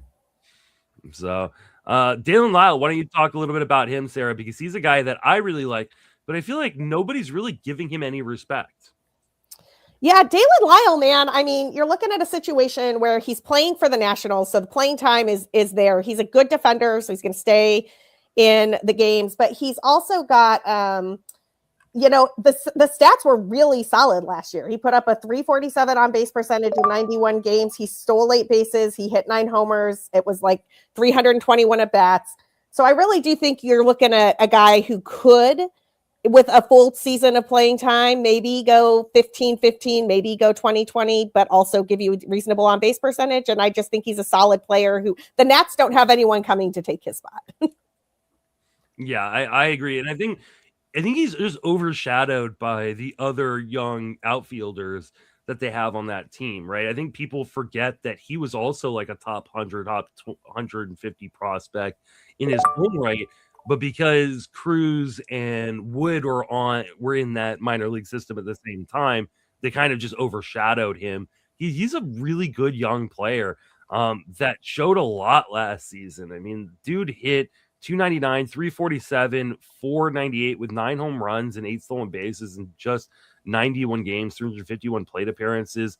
It's really good contact skills for Lyle. Yes, he does not hit the ball like extremely hard, But he is a guy who can, have enough power, have enough speed. I think he's just a perfect little accumulator. Yep, I agree. Joining us right now is Mr. Joe Arico, who's about to make his 14th round pick here. In a second, he's on deck. Joe, how you doing, my friend? I'm doing well, guys. Sorry for the delay. I was wrapped up with some work stuff, and then right when I was going to pop on, Jeff asked me to pop on Sirius for a minute. So apologies for the delay. Fun draft. Really, really fun draft. I feel like pitching is very expensive. Is that just me? No, pitching's flying off the board. Yeah, I feel good about where I'm at with my pitching staff right now, but it is making me make some decisions because I have to either reach for a pitcher or like take the bat that I feel is falling to me, and it's always a challenge. I've been in 3 or 4 now, and most of the leagues that I've been in, pitching has moved quickly. So I don't think it's a trend unique to this format. It's just the way of the world this year. If anything, especially with the first couple rounds, I don't know if pitching moved fast enough comparatively speaking to other leagues, right? Like we saw in the second round here, we saw just 3 starters go. I think you're going to start to see 5, 6, 7 starters going in that second round area, especially as we continue to lose guys, as we inevitably do from the pitching pool. I think for sure the pitching, it might even get pushed up a little bit farther. Yeah, this is the first league that I've seen Yamamoto go in the 3rd round. Every other league that I've been involved with, he's gone in the 2nd round. Joe, did you miss your pick? No, they rolled it back. Pianowski wanted to undo his Noah Cameron pick, so we're pausing. I just saw that. We'll get back to Scott Pianowski here in a little bit. Now, a pick that's about to get rolled back, so I'm interested to see if they keep the other ones. It looks like they're going to. Garrett Cole goes round 14, pick 9 to CJ Kaltenbach, or the Siege, as he is affectionately known. I'm not a big fan of drafting Tommy John returnee guys. I totally understand, like, Garrett Cole is an elite pitcher when healthy. But also in this format, in the Tout Wars format, you have a lot of IL spots, unlimited IL spots. So that makes him a lot more intriguing at that pick. And I just wanted to get your guys' thoughts. Is that something you would have done? Take an injured Garrett Cole or returning from injury Garrett Cole, knowing you can stash him on your IL? Maybe not this early. I drafted him in 14 last night. So okay. They moved his schedule up a little bit. Originally, I think they were looking at basically second half. Now they're saying he might be ready to roll early to mid-May. That gives you 4 months. So I'm willing to be a little braver with the time frame changing, Justin. Yeah, pitching is horrible. And I mean, I think this is a different format, in terms of like how many IL spots you get, right? Like in your standard league where you only get 3 IL spots, or an NFBC where you get no IL spots. I don't think I'm taking a guy like Cole. I'm not going to hold on to that spot, for 2 months. But in a league like this, and we'll see it like when my Tout Wars league drafts or has their auction in New York, like I'll be a lot more willing to take a shot on a stash like that because I've got those on unlimited IL spots. And the pitching just continues to fly off the board. That it does, with Joe Musgrove going as well. I've been seeing Musgrove kind of climb up boards. I'm a little suspicious to why. Like I don't really like. I know that Musgrove has been a fantastic pitcher when healthy, and I have been a big fan of his past. But again, this is another guy who we don't know what he's going to look like. It's been quite a while. He has not thrown more than 100 innings in a season since 2022. Did not pitch all of last year. What Joe Musgrove are we getting in 2026? I'm just really, really surprised by people taking as many shots where they are on Musgrove. Oh, he's on his 4th Tommy John? Yeah. Like, how many UCL can you have? Well, there's an interesting pick. Okay, who is it? Connor Griffin just went in the 14th to Ryan Boyer. I feel a little vindicated when their manager came out this week and said it seems like a long shot that he's going to be on the team, out of spring. Because when the reports came out that the Pirates were going to give him a shot to win an opening day roster spot, everybody kind of started to go a little bit crazy. I'm like, why would the Pirates start this guy's clock? Like, they are one of the cheapest teams in the history of professional sports, not just Major League Baseball. And they can get an extra year of service time by holding this guy down. There's like literally no way they're starting him on the team, but everybody always wants to bet on that upside of a potential rookie. They have bright shiny baubles. Yep. If he signs a contract in the next couple of weeks, then I'd be interested. But yeah. I mean, I think for me, it's I hear all of that, and he has work to do for sure. It's like, who is blocking him? And the answer right now is Nick Gonzalez. Yeah, nobody. So the Pirates are in a situation where they've got Paul Skeens, Bubba Chandler, Jared Jones coming back. They've got Nick Gonzalez at short. They did, admittedly, it's small money for any other team, but Ryan O'Hearn is their largest free agent signing ever. Yeah. So they've got some skin in the game. Well, but here's my thing too. So for a team who's historically cheap, we're likely heading to some sort of shortened season in 2027, right? Very short. Right?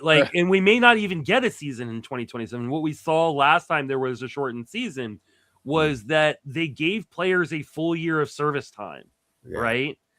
Now, are you really willing to sacrifice Connor Griffin's service, like another year of service time, knowing that, hey, 2027 may not happen? I just think it's a lot of risk. And Paul's making the point, another point, I see it. which is that he hasn't even played in AAA, and he had 21 games at AA. Like, I think he's a transcendent player. Like, I do. I really think he's going to be really, really good. I have no bad things to say about the player. It's about the team, and that money matters to them. If he was in San Diego, he'd be starting. Yeah. Oh, somewhere. Absolutely. Yeah, for sure. If he was on probably 25 other teams, he would be. Yeah. You know what I found interesting is in my early drafts, Justin, he was going consistently ahead of Weatherholt. Yeah. And I just thought that was totally bizarre. Yeah, I think that's bonkers. I think Weatherholt should go ahead. Zach Steinhorn's been killing me, man. Just absolutely killing me. I don't know if you've been watching the stream at all, but I've been saying he is a stone cold killer. My only issue with Zach's team is he has a ton of pitching risk, right? Logan Gilbert dealt with elbow issues last year. Brandon Woodruff said yesterday that he is not as concerned about making or being ready to start the season as he is about being healthy. Mackenzie Gore going to a new team. Zach Gallen has been underwhelming at best over the course of the last few years. And then Joe Musgrove, that pitching may be a problem for him. Yeah. There's a lot of risk. Yeah, and Paul saying in the chat, Steinhorn ate him up in labor. He is such a good drafter. I don't love the pitching. I do love the offense, though. Like, Adolis Garcia, Max Muncy, Jordan Profar, Wilson Contreras are all four picks we all raved about, and those were his last four hitter picks.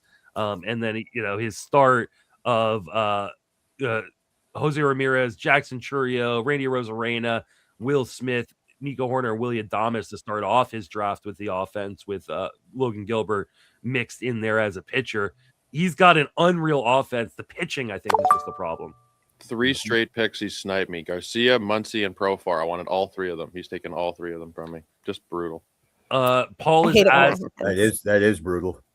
Paul is asking me what team doesn't have pitching risk. I'm going to answer that question as I go look at the board. Well, definitely not that team. Which team? Well, I was first looking at Greg Jewett. I was looking at Greg Jewett and going, okay, I really like the Hunter Brown, Freddie Peralta start, but then he adds in Zach Wheeler, so I think that's and Shane McClanahan. So I think those are two big risks. Looking through. I'd love to talk about like the pitching of our good friend Joe Arico, who gets Christopher Sanchez, Yuri Perez, Sonny Gray to start his rotation. Really love that pitching staff. I really like the pitching staff of Howard Bender with, went a little bit cheaper and got Max Fried, Framber Valdez, Kevin Gausman, and then Amai. Amai's a little bit risky because we don't know exactly what he'll be at the major league level, but as your fourth, I'm totally fine with that. I love the pitching of Sara Sanchez with Garrett Crochet, Luis Castillo, Sandy Alcantara, Cade Horton. That's solid. I like that a lot. Yeah. Yeah. I mean, I think there are a number of teams that that are pretty solid in terms of the pitching. I'm going to do something that's a little unorthodox here, but I think it's right. So I'm just going to do it. Yeah. Hey, no, I like that as well. I think Marcell Ozuna's ADP is not yet caught up to his signing in Pittsburgh. He's going to play every day. We know he's got power. I think it was kind of a perfect fit. He's one of those guys who's got power that really doesn't get hurt as much by PNC as maybe other guys would. So I like that pick a lot.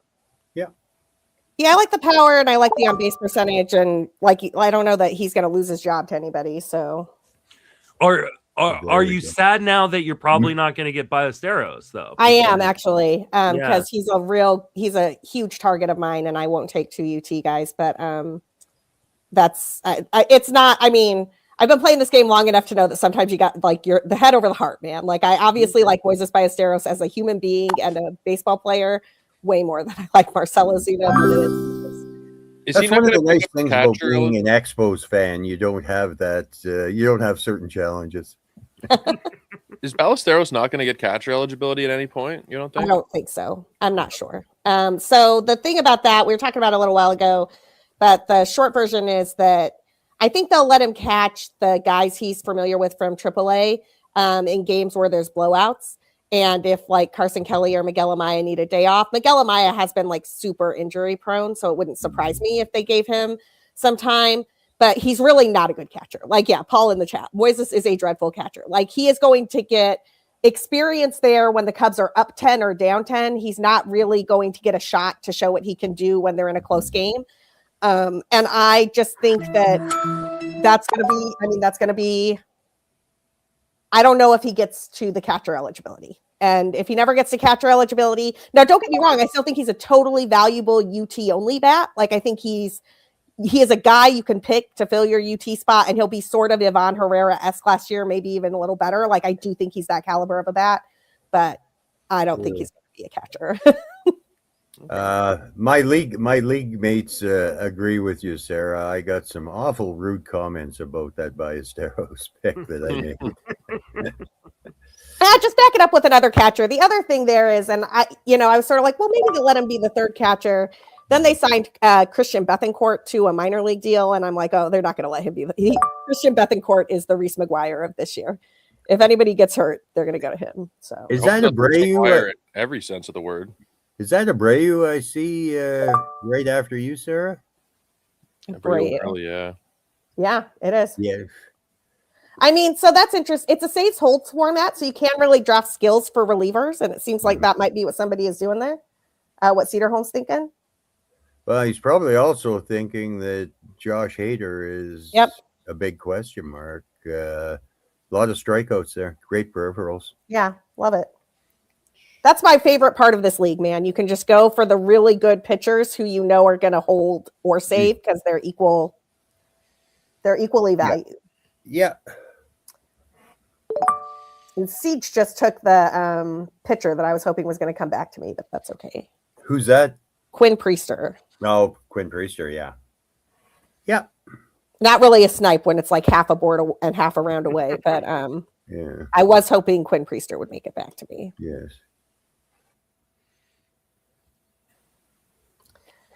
Yes, my buddy Paul, I don't think was too happy with me last. How do you snipe somebody in the 29th round? But definitely, Paul, we'll have a good conversation on the labor draft the next time we cross paths. Hopefully this fall in Arizona. You gonna be back out there this year, Tim? Yeah, I am. Yeah. Most definitely. If you've never been to First Pitch Arizona, we're all veterans of that at this point. Just such a great event. One of my favorite events of the year, right up there with the Tout Wars weekend. Yeah. Obviously the Tout Wars weekend isn't really as accessible for the average person, but First Pitch Arizona is, and it is just so much fun. Yeah, I've been 10 or 11 times. I'm not quite sure on that one, but the opportunity to spend time with good friends. It's a cool weekend. Yep. And there's another rookie off the board, rookie shortstop. Kevin McGonigal. A very good one. Speaking of the Arizona Fall League. Yep. Yeah. I wonder what the right time is here to take Westberg with IL spots. Is there a right time? I mean, I don't think he's going to play this year personally. The whole year? You think he's a washout? I think he needs Tommy John. And I think if he was getting it right now, we could be like, okay, maybe there's a chance at the end of the season. But like doing the rest, the PRP rest, the relaxation thing, I think is just going to end up meaning he misses the whole season. Well, and we're not even talking about the oblique. Yeah. Yeah, it's nothing for a player to miss 2 to 3 months with an oblique. I think he's avoiding the surgery, hoping the oblique heals and the elbow at the same time. Maybe he gets a couple months in. Yeah. I mean, I think at best you're looking at mid to late June. But more likely, like I'm putting him down for 0 plate appearances. I'm completely taking him off my board. Well, what happens on the first time he really cuts loose at the plate? Yeah. It's just I rarely like the whole we're gonna rest and try to see if it heals itself. Like it's just rarely works. There are cases where it has, but like there's so few and far between. They're hard to remember. Like almost always, these guys need this surgery. And the trade-off is a full-time bat that could provide you stats for the full season. Yeah.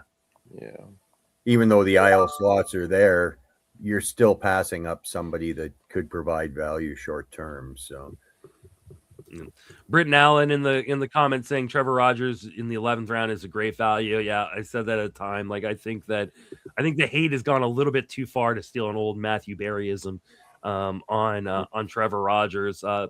Paul Spohr is saying McGonigal only has a slightly better shot than Connor at breaking camp the team. Yeah. I agree with that, but I also think the Tigers are in it to win it for sure, right? Like they didn't trade Skubal.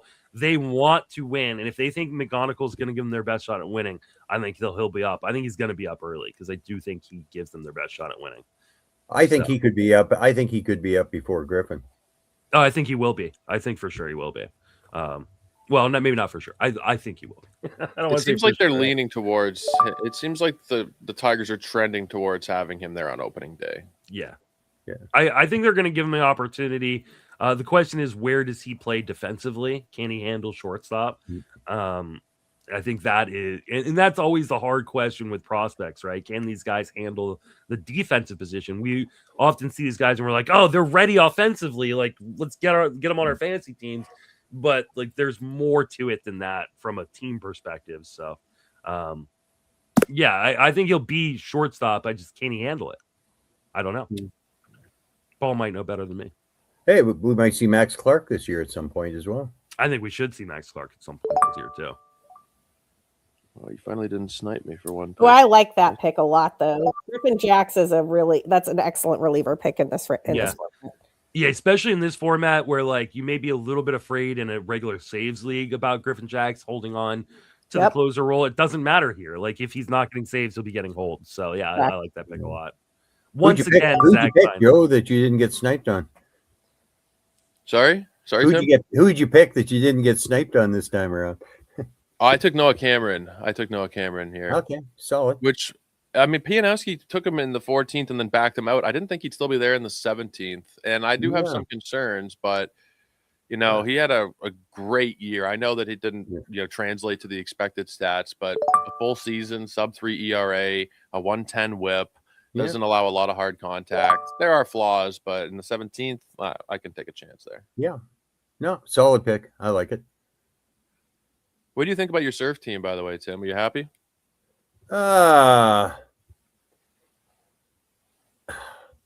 Yes and no. Yeah. Yeah, I screwed up in a couple areas. I'll pay for it. I like the risk that I'm playing.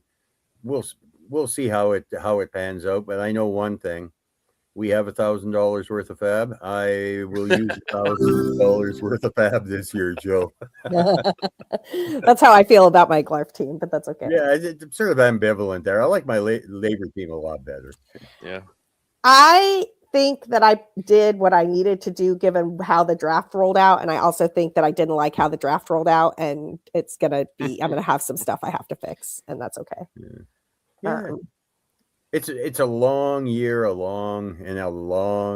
it's a marathon. It's not a sprint, and we have lots of time to retool on the fly and make moves that will make us better.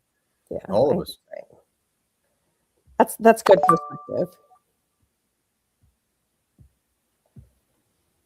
Ooh, I have reached the point where one of the guys I want to take is coming back to me. I love that. That's a good feeling, isn't it? I love that. I'm like, I had it down to 3. I had them in order, and like we're here now. So yeah, what you hate is when there's 3 picks before you and all 3 at the top of your queue disappear. That's the queue clearing out like right as you're about to do it is really. I found a trick to solve that problem. If there's 18 picks between your last and your next pick, put 20 guys in the queue. That way you're not disappointed. One of them will be there.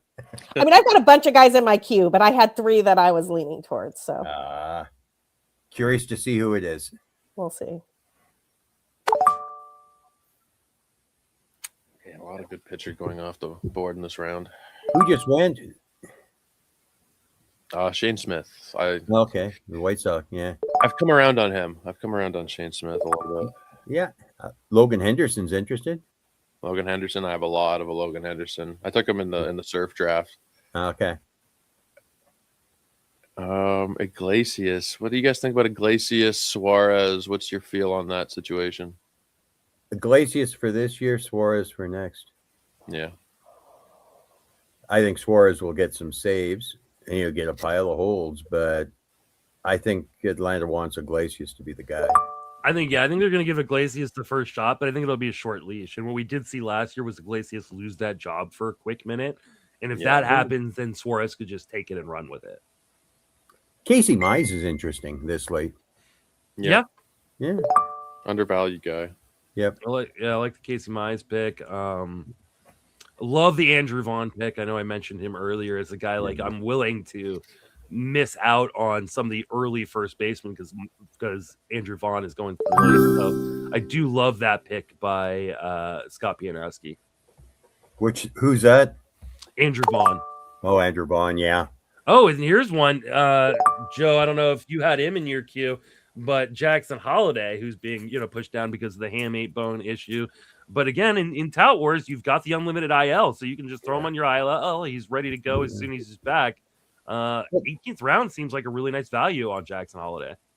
Yeah, he wasn't on my board. I already had the second baseman, but at that range, if I hadn't taken Polanco, I mean, you got to at least think about it, right? I mean, he's probably going to miss at least a few weeks, but even if you get 125, 130 games as a leadoff hitter or hitting probably at the top of that order, close to it, I think it's a worthwhile gamble to take. I mean, if it's a non-IL league, I think he doesn't even usually last to the 18th round. He's usually going a little bit before that. With the IL, I think it's This is why I'm surprised in this format with the extra IL spots, like he lasted as long as he did. Yeah. We're really you take a look at Lindor and Carroll, and their drop is fairly marginal. Now, granted, the history is much stronger than Holiday, but Holiday is just falling off a cliff, and I think there's some value there. Yeah, I mean, Holiday was one of those guys like early on in draft season before the injury that people were really pushing up drafts, like they're ready for that breakout. And I was a little skeptical of like how far he was being pushed, but this is quite a discount from that, and so I do like it here. Yeah. Is that Mickey Moniak I see there? It is. It is. The one and only. Man. It's not a good on base play, but let's take Mr. Meister Burger. Yeah, cheap power late. I think he's going to hit close to 30 this year. I really do. Yeah. He might have a 298 on base percentage, but yeah. Such a shame that he dealt with so many injuries early in his career. Like, I think he had like 100 at bats in after 5 years in the minors, something like that. It was just brutal. Injury after injury.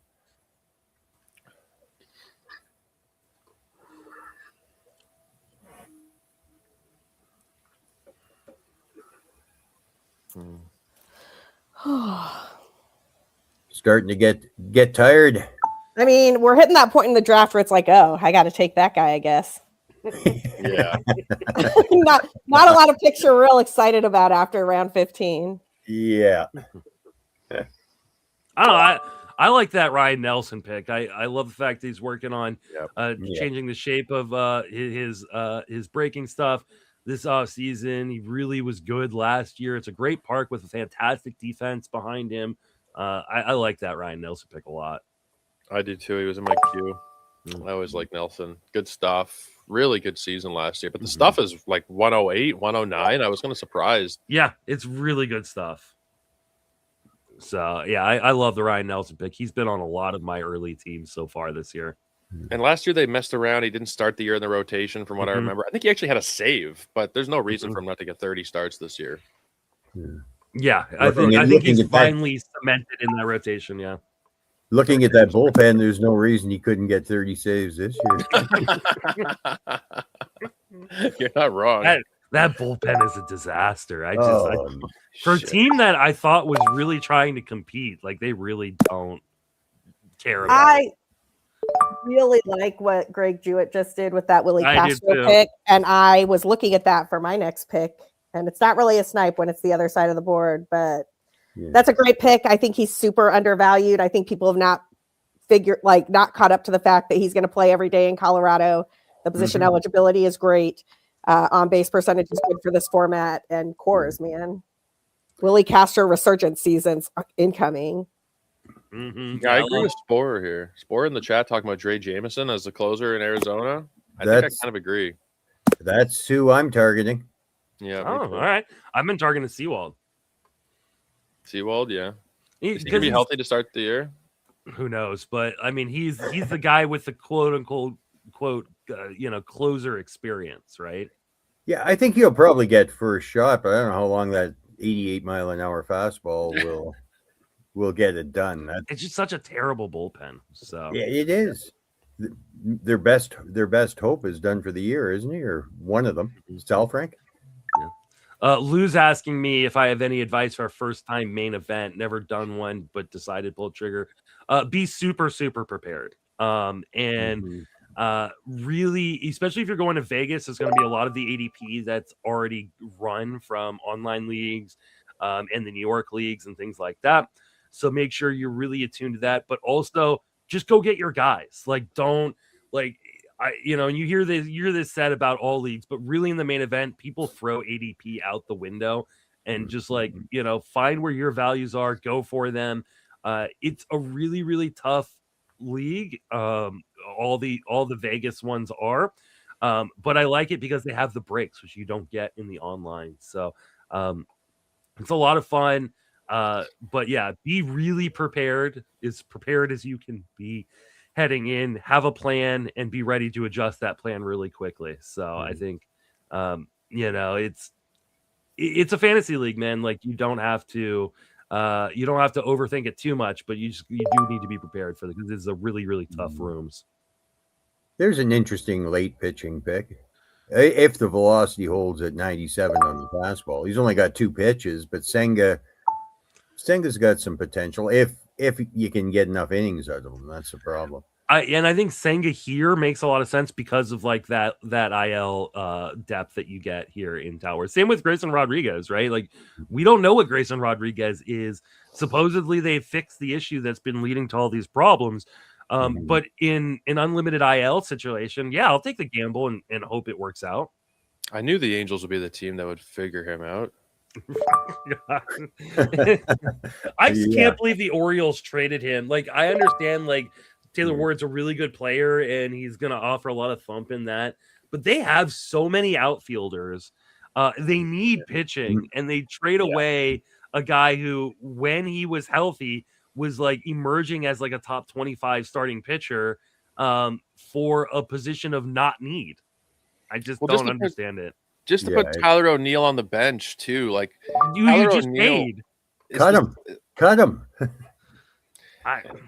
I mean, Taylor Ward's probably better than O'Neill, and he's more durable. Agreed. But if O'Neill plays 160 games and Ward plays 160 games in a theoretical world, I think O'Neill's probably the better player, or at least it's relatively close. Like, it's just a health bet with him. They're going to be paying him $16 million a year to be a short side platoon player. I mean, he might. I think he takes 2 over. years. They've got him for 2 more years. I feel like I don't know. I don't know if Basayo sticks this year. I think Basayo might end up going back down, and O'Neill takes the DH spot. Just the way they've slow played the prospects over the last couple of years. Basayo struggling last year pretty mightily. They have Rutschman. I have a feeling that Basayo won't last this year. There's a pitcher that I'm bullish on, but Joe knows that. Am I on an island there? Am I on an island with Basayo? Cody Fonts. Gotta love Cody Fonts. You're not. I like Basayo a lot. You're not on an island for me. That's strong. Wow. Where is the sound button? I don't know if you guys can hear that music when it plays. Every time. Yeah. Okay, I got to figure out how to turn the sound off on this thing because it is killing me. Maybe it's down here or something. Let's see. Nope. Yeah, anytime somebody gets under 10 seconds or 5 seconds, we hear the music, right? All right. Let me see if I can turn the music off. General. Draft room volume. There we go. Okay, there we go. Yeah. That fixes it. I apologize for that for anybody who was listening. Okay. Yeah, I can't stand the sounds either. I like Jeopardy, but I don't need the interlude music. Yeah. That last one really killed me. So Yeah. I apologize. It just makes me anxious, and then I have to pick. I'm like, it's not even my pick, and I'm anxious for somebody else. Yeah. Is that a Twins outfielder I see, Sarah? It is. It is Matt Wallner. I like that Wallner pick. It's a lot of home runs. He hits in the middle of a bad lineup, but gets on base, and I needed an outfielder, so that'll work late. I'm in get your guys a clock. I'm not paying attention to ADP at this moment. I mean, I am a little bit, but not like. No, I'm in the same boat. Get you guys. Yeah. Well, it's at the stage. What round are we in? 20 something? 20 now, yeah. Yeah, okay, yeah. Yeah.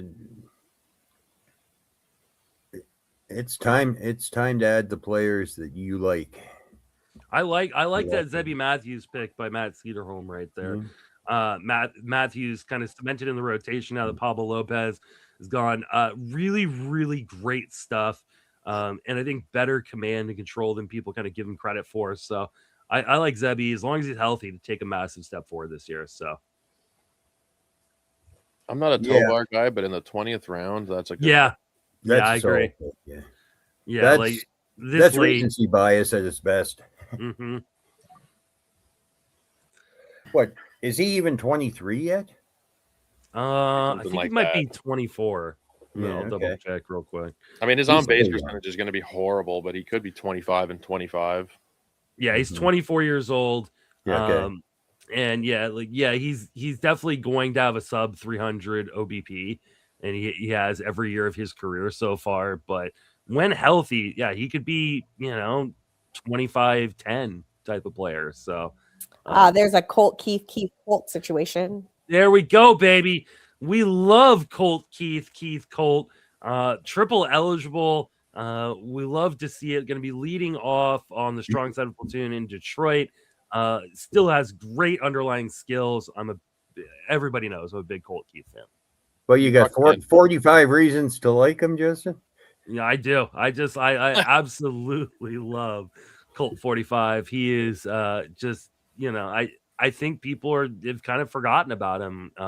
And this is like that the trope we talk about in the fantasy industry is like when prospects don't turn into a stud right away, they automatically, bury those guys. And I think Colt Keith is a good example. Love that pick, Joe. I've got him in virtually every league that I'm in. I think people are snoozing on Mason Wynn big time.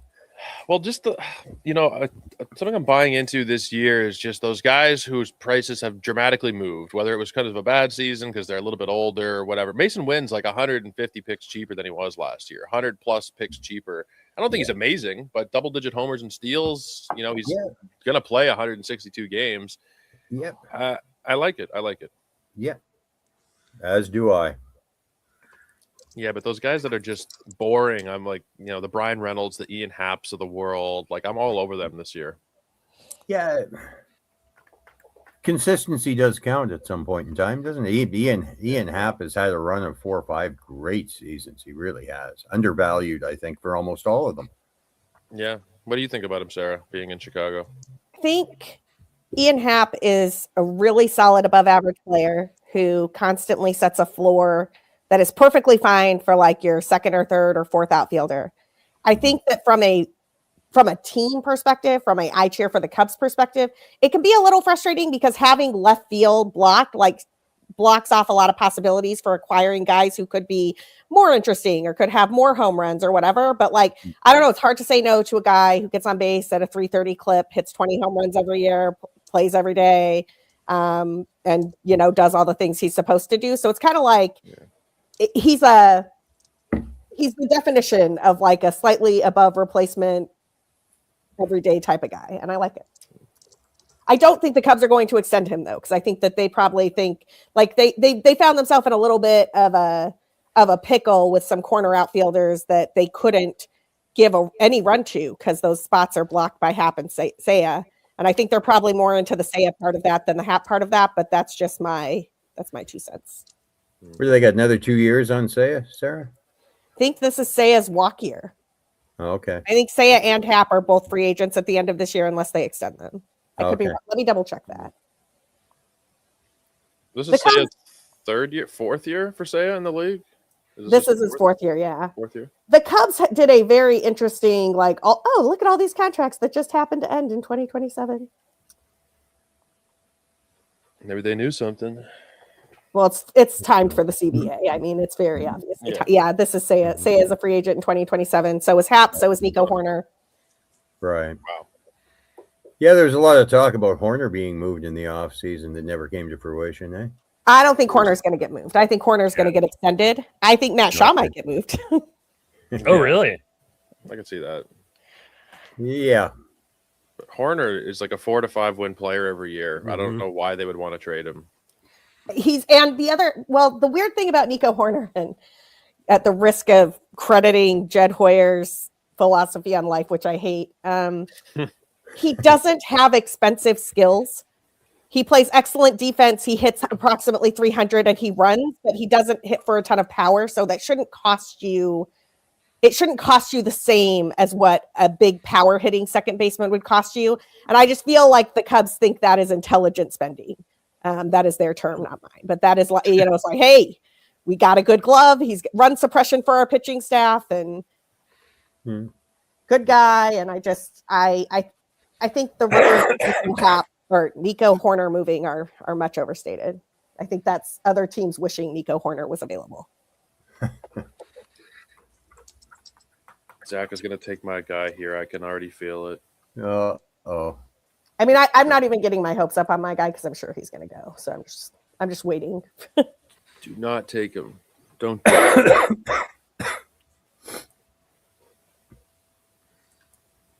going to make me sweat it to the end. No, he didn't take him. Beautiful. That's an interesting pick, though. I like that pick.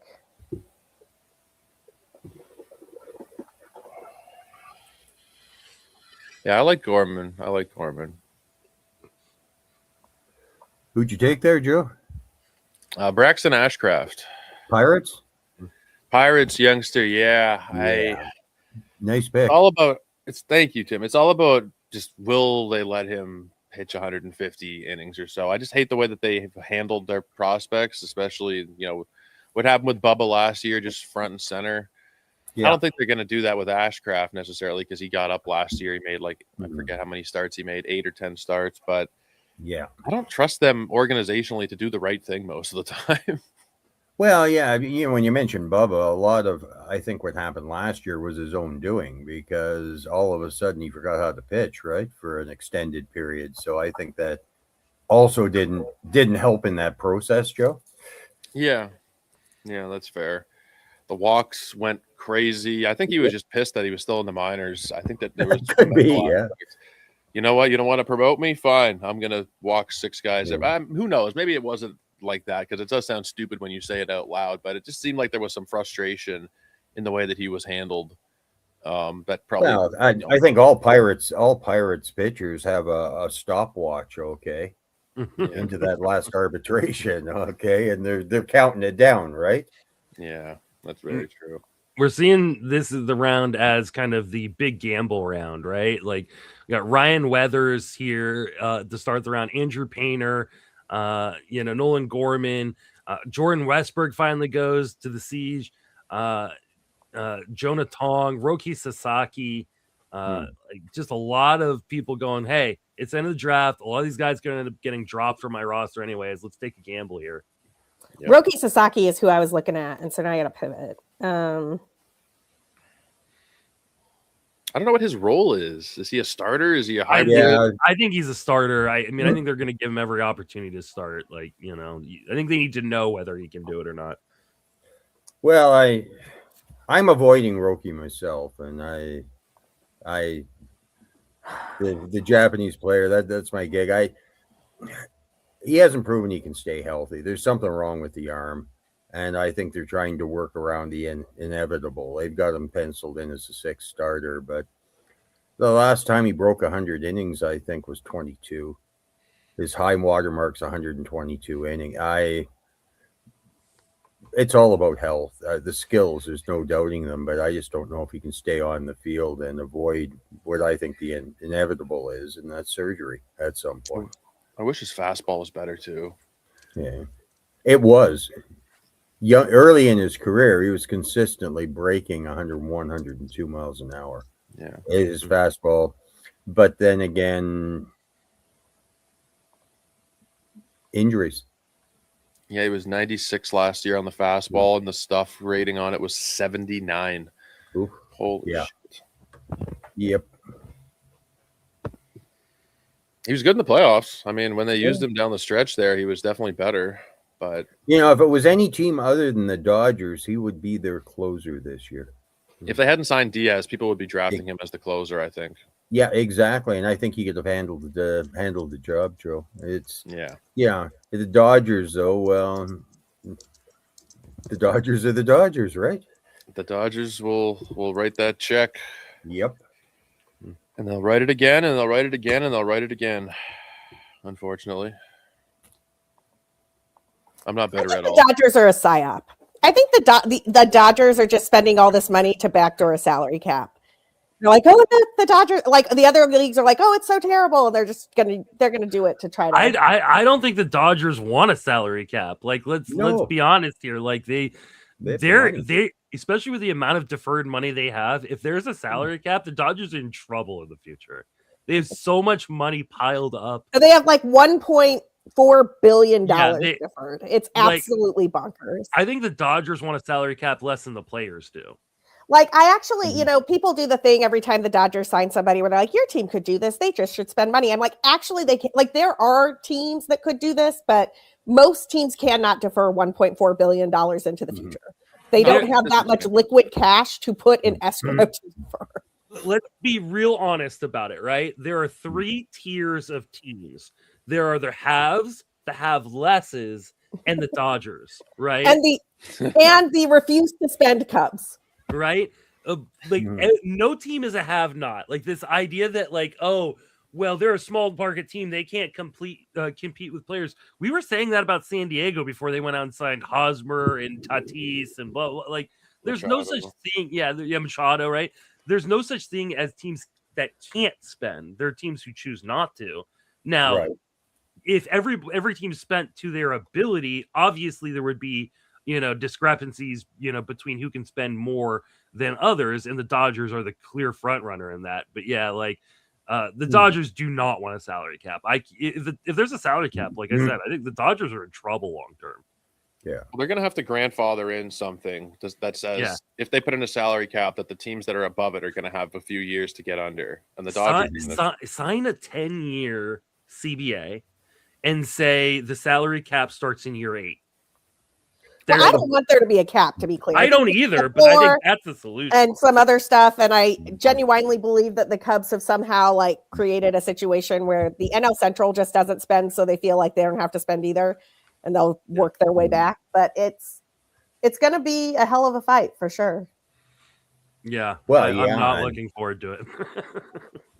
Yeah, I'm not looking forward to it either. I think it's going to be ugly, and I think it's going to be long.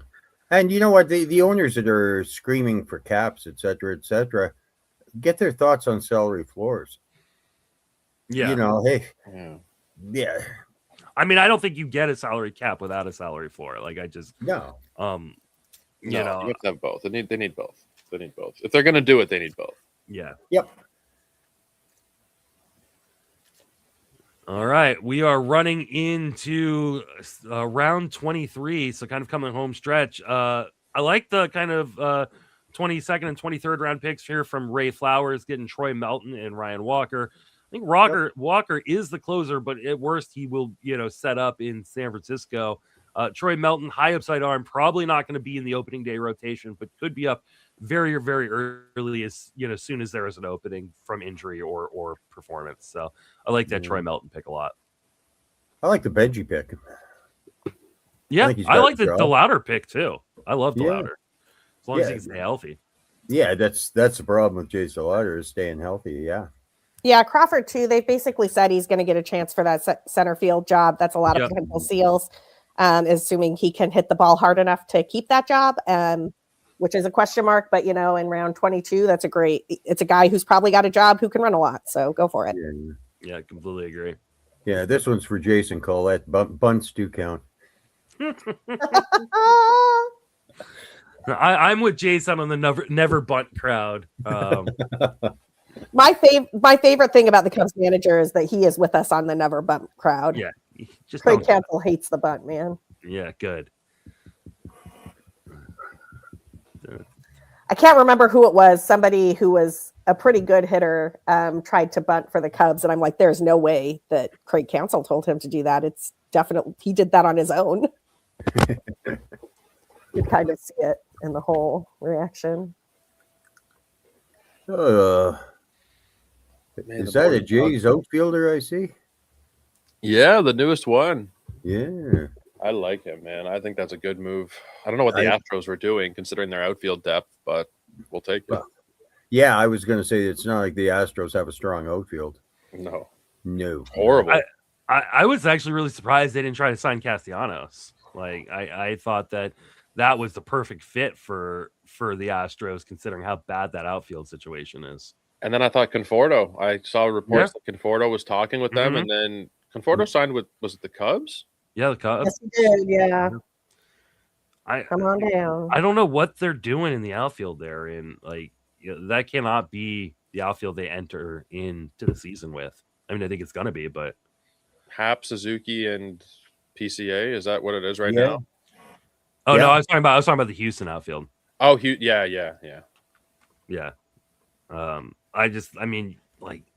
Make a move, make a trade, do something. Go talk to Boston about Jan Durant. Like they were talking about moving him.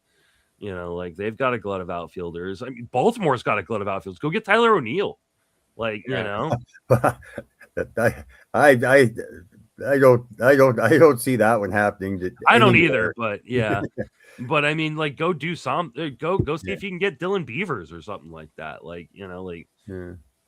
Go do something. You entering with Loperfido and Zach Cole. Weird.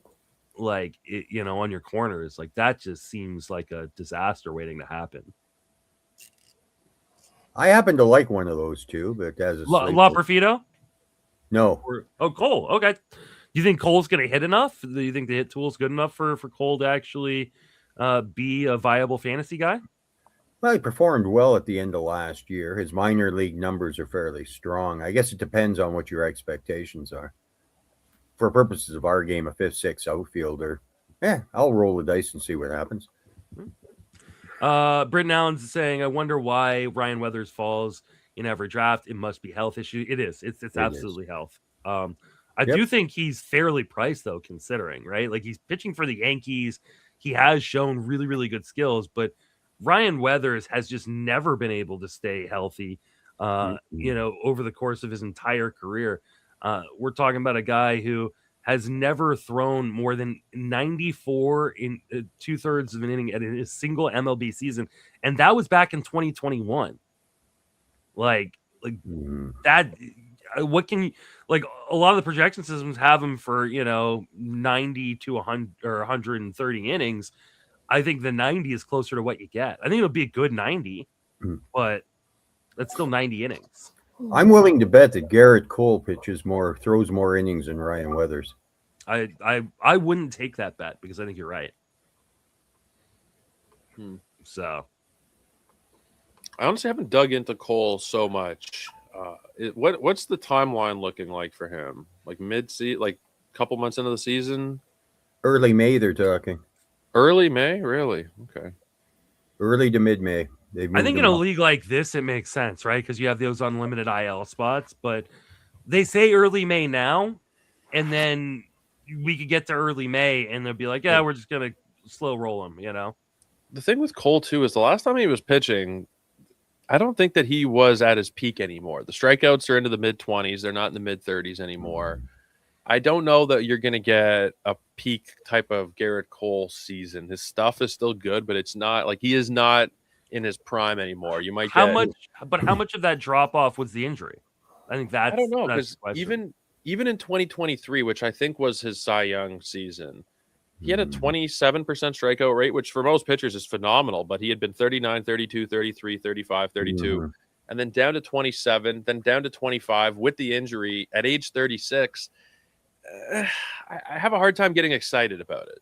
Where he's going, I think if you can get a 3.75 to 4 ERA and a strikeout per inning, I think that's reasonable based on the cost. But if you're thinking you're going to get Garrett Cole of 2-3 years ago, no, I just don't see that. I agree with you on that premise. I think it relates to cost, Joe. Yeah, I'm still kind of going through the eval with him, but I guess it all really does come down to price. I don't have faith in guys at that age, generally speaking, but coming off of a major surgery. I mean, it's part of the reason it's a different thing altogether, really, but it's why I'm not super interested in Zach Wheeler. You just don't really know what to expect at that age coming off of a surgery, Multiple surgeries in his case, I think. Yeah. Well, I feel better about Zach Wheeler than I do. I do too. A lot of other guys. But that's more because of the type of injury he has than the track record. I mean, Zach Wheeler was an innings horse for a long time. I don't remember which round he went in here, but if he had made it all the way back to me and he went off on the other side of the board, he was definitely going to be in my rotation. Yeah. A very interesting career because he struggled early on staying healthy. As a Met, he was awful, Yeah, with the Mets walked away, didn't they? Pretty much. Giants gave him up for a half season of Carlos Beltran. Jesus. Yeah. I mean, I will push back a little bit on the Wheeler stuff. We just don't know. And I think that he's 36 years old, thoracic outlet. Now it's a different thoracic outlet that derailed Matt Harvey's career, right? This is a closer one to the Merrill Kelly surgery, right? But at 36 years old, thoracic outlet, there isn't a lot of comps that we can go to. It's why we keep going to the Merrill Kelly, because there aren't really any other ones, right? Yeah. I just think we have no idea. Now, where he went in this draft, I don't necessarily have a problem with, right? Because you're talking about, 8th round. That's the 8th round. You're still passing up on really good guys. I do have a problem with it. That is early to me.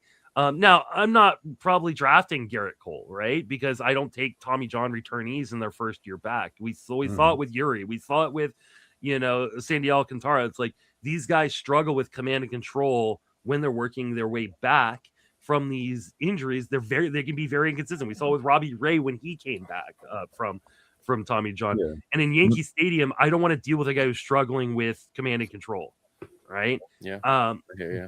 But like, I think the idea that we are taking, or that people are taking Zach Wheeler in the top 10 rounds, I think it's just really, really risky given the price. Now in this league where you do have the unlimited IL, you can stash him. You're not having to hold that spot, if he's coming along slowly.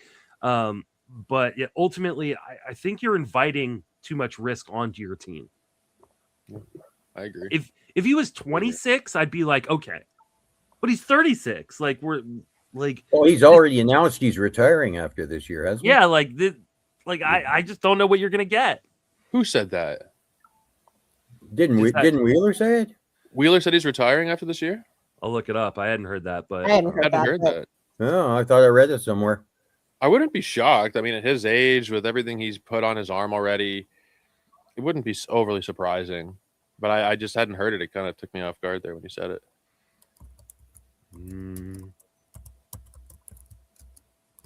Well, if I get a chance, I'm going to do something weird. It's going to be fun. Fun is a good thing at this stage, Sarah. I don't see anything about him. Sorry, after the 2027 season. 2027. Okay. Okay, sorry, yeah. Well, but that if we don't have, there is a 2027 if we don't have a 2027 season, then we're back to where we started on the CBA. Yeah. Yeah, I knew I read something somewhere, eh? Well, it's interesting because one of the reasons that I've heard that players were interested in Asia of coming over this year was the threat of a lockout situation in 2027. So I think we saw an increase in players coming back from Asia trying to get into deals prior to the potential for that lockout. Mm-hmm. Makes sense, right? Makes sense. Yeah. It's one of the reasons why I was surprised a guy like, Shota Imanaga took the qualifying offer as opposed to locking in a long-term deal right now. So I thought about that, but with Shota, there's two caveats that make it kind of interesting and it makes sense. One, he doesn't want to start over with a brand new team. Like, this team knows him. He trusts the pitching staff. If he's got an issue he wants to fix, he wants to do it with Tommy Hotovy and the Cubs. And two, if Shota doesn't have a great season and doesn't like his long-term options, he can go back to Japan and just be a stud in Japan, right? Yes, so I feel like that's sort of what Shota's calculation is, but I hear you on the qualifying offer. And whatnot. There were a lot of guys who took the qualifying offer. I'm like, why wouldn't you just lock in, especially with the potential of a lockout next year or in our cap in the future? Like, I want to get paid now. So I was definitely surprised that some of these guys did take that qualifying offer. This is an exciting round, and you don't usually get to say that in round 25, but I love Chad Patrick, who's taken by Ryan Boyer at the second spot in this 25th round. I love Parker Messick, who was taken by Kev at the fourth spot. Sorry, I thought I was going to sneeze there. Tyler Mahle is in a really interesting option. I got into a really fun argument with Dave McDonald last night on the Friends of Fantasy Benefits podcast about Simeon Woods Richardson. He really likes him. I'm a little unsure. Jordan Walker is an interesting gamble with some upside. Isaac Collins is an interesting gamble with some upside. The aforementioned Moises Ballesteros finally goes. There we go. And then Jake McCarthy. I love that pick by Sara Sanchez. And then again, back around, we go taking a shot on an injured guy to see if they can get anything from Spencer Schwellenbach, my dude, who I love, but I don't think is going to pitch this year. But 26th round, not a bad pick by Matt Cederholm. Paul's asking why about Simeon Woods Richardson. I got to talk to Dave about this at length at Glarf, and Dave just really loves the strikeout rate and thinks that he unlocked another level at the end of last year and that he's going to be used accordingly. I don't agree, but I understand Dave's enthusiasm for it and where he got it. I can understand it too.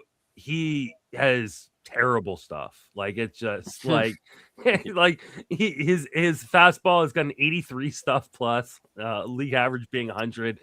4 of his 5 pitches are below 100, and the only one being above is that changeup.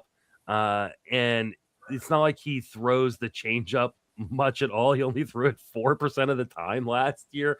I don't think he's a very good pitcher. I know he had a really good second half, but yeah, Paul, right here you go. I've had oatmeal more exciting than Simeon Woods Richardson. I'd argue and push back that oatmeal is more exciting regularly than him. I hate oatmeal. I love oatmeal. I think like anything that looks like it's been eaten before I get to it. I think that's I'm out.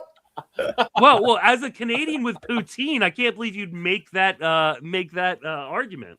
I don't like poutine. Oh, okay, there we go. Poutine's good, but it's a little overrated. Agree, Joe. Agree. Yeah. A fresh poutine where it's all crispy is good. If you order a poutine and it's driven to your house or something is delivered, it's a mess by the time it gets there. It's soggy. Well, yeah, I mean that's something you have to eat like straight out. Like you can't have that delivered. Anything with fries, just fries do not travel well. They don't travel well, So, this is what you get from a Tout Wars live stream in the 26 rounds of discussion versus oatmeal versus poutine. You're not going to get that anywhere else in the industry. Really appreciate everybody who's been cruising along with us for this 5x5 15-team SOLDS League. A little bit different format, but so many people playing SOLDS Leagues nowadays, and we are seeing a lot of SOLDS get thrown into the draft right now. Kittredge just went to Zach Steinhorn. Robert Garcia went to the Siege. A really good pick right there. I like that. Will Vest, a guy who probably wouldn't go in a 15-team saves league because he's probably not going to be the closer, but he'll get holds. Josh Hader has got to be shocking for people who play saves leagues just going now in the 26th round, but you got the shoulder issue and losing value in this format to begin with. So a lot of SOLDS guys going right now. And then Kev takes Bryce Eldridge. I like that upside pick right there. And Ray Flowers taking Meadows right there as well. With nice upside pick. Hey, on the saves hold situation, I know I just jumped a guy really early, but I want to talk about it. Grant Taylor is way better than people think he is. The dude throws gas. It's a plus 30% K rate. He is going to pitch. I understand why people aren't into him in a standard saves league because you don't know if Seranthony Dominguez is going to get those saves or not. But I do think the White Sox see him as on the Garrett Crochet path, which is a little bit rough when you're in a saves league, but it's not rough when you're in a saves holds situation. He is going to get strikeouts and he is going to throw a lot of innings, and I'm excited about it. The Siege says in the chat, Simeon Woods Richardson is greater than Zebby Matthews. I will take that bet any day of the week, not only because I think Zebby Matthews is prime for a breakout with how good his stuff is and his command and control can be in Minnesota, but because I think Simeon Woods Richardson will give you negative value. So I could take me versus Simeon Woods Richardson, and I think I will out-earn Simeon Woods Richardson on the player rater. Just roasting my pick here. Jesus. You've been sniping me from across the board all over the place. So I feel justified in getting you one time on Taylor. Why are you on Simeon Woods Richardson there, Joe? I mean, not so much that I'm in on him as if he's a big target, but as a reserve round starter, look at his last 12 starts. It was a 3.10 ERA. The strikeout rate did seem to really tick up. There's 3 starts over his last 5 that he had at least 7 strikeouts. I don't think that he's a savior or anything like that. It might not even be a great pick, but as a reserve round starting pitcher, I think there is some upside. Also a former Blue Jay prospect, and that never hurts this Canadian. A terrible pick, Joe. You've ruined your draft in the 26th round. I will be leaving the stream in shame. I didn't even realize it was your pick, and I'm out here just roasting him, saying I'm better than Simeon Woods Richardson. Joe, back up. I do want to say though, Sarah's all I did reach a little bit on this guy. It's the 26th round. You're not reaching on anybody. No, that's fair. I mean, I am.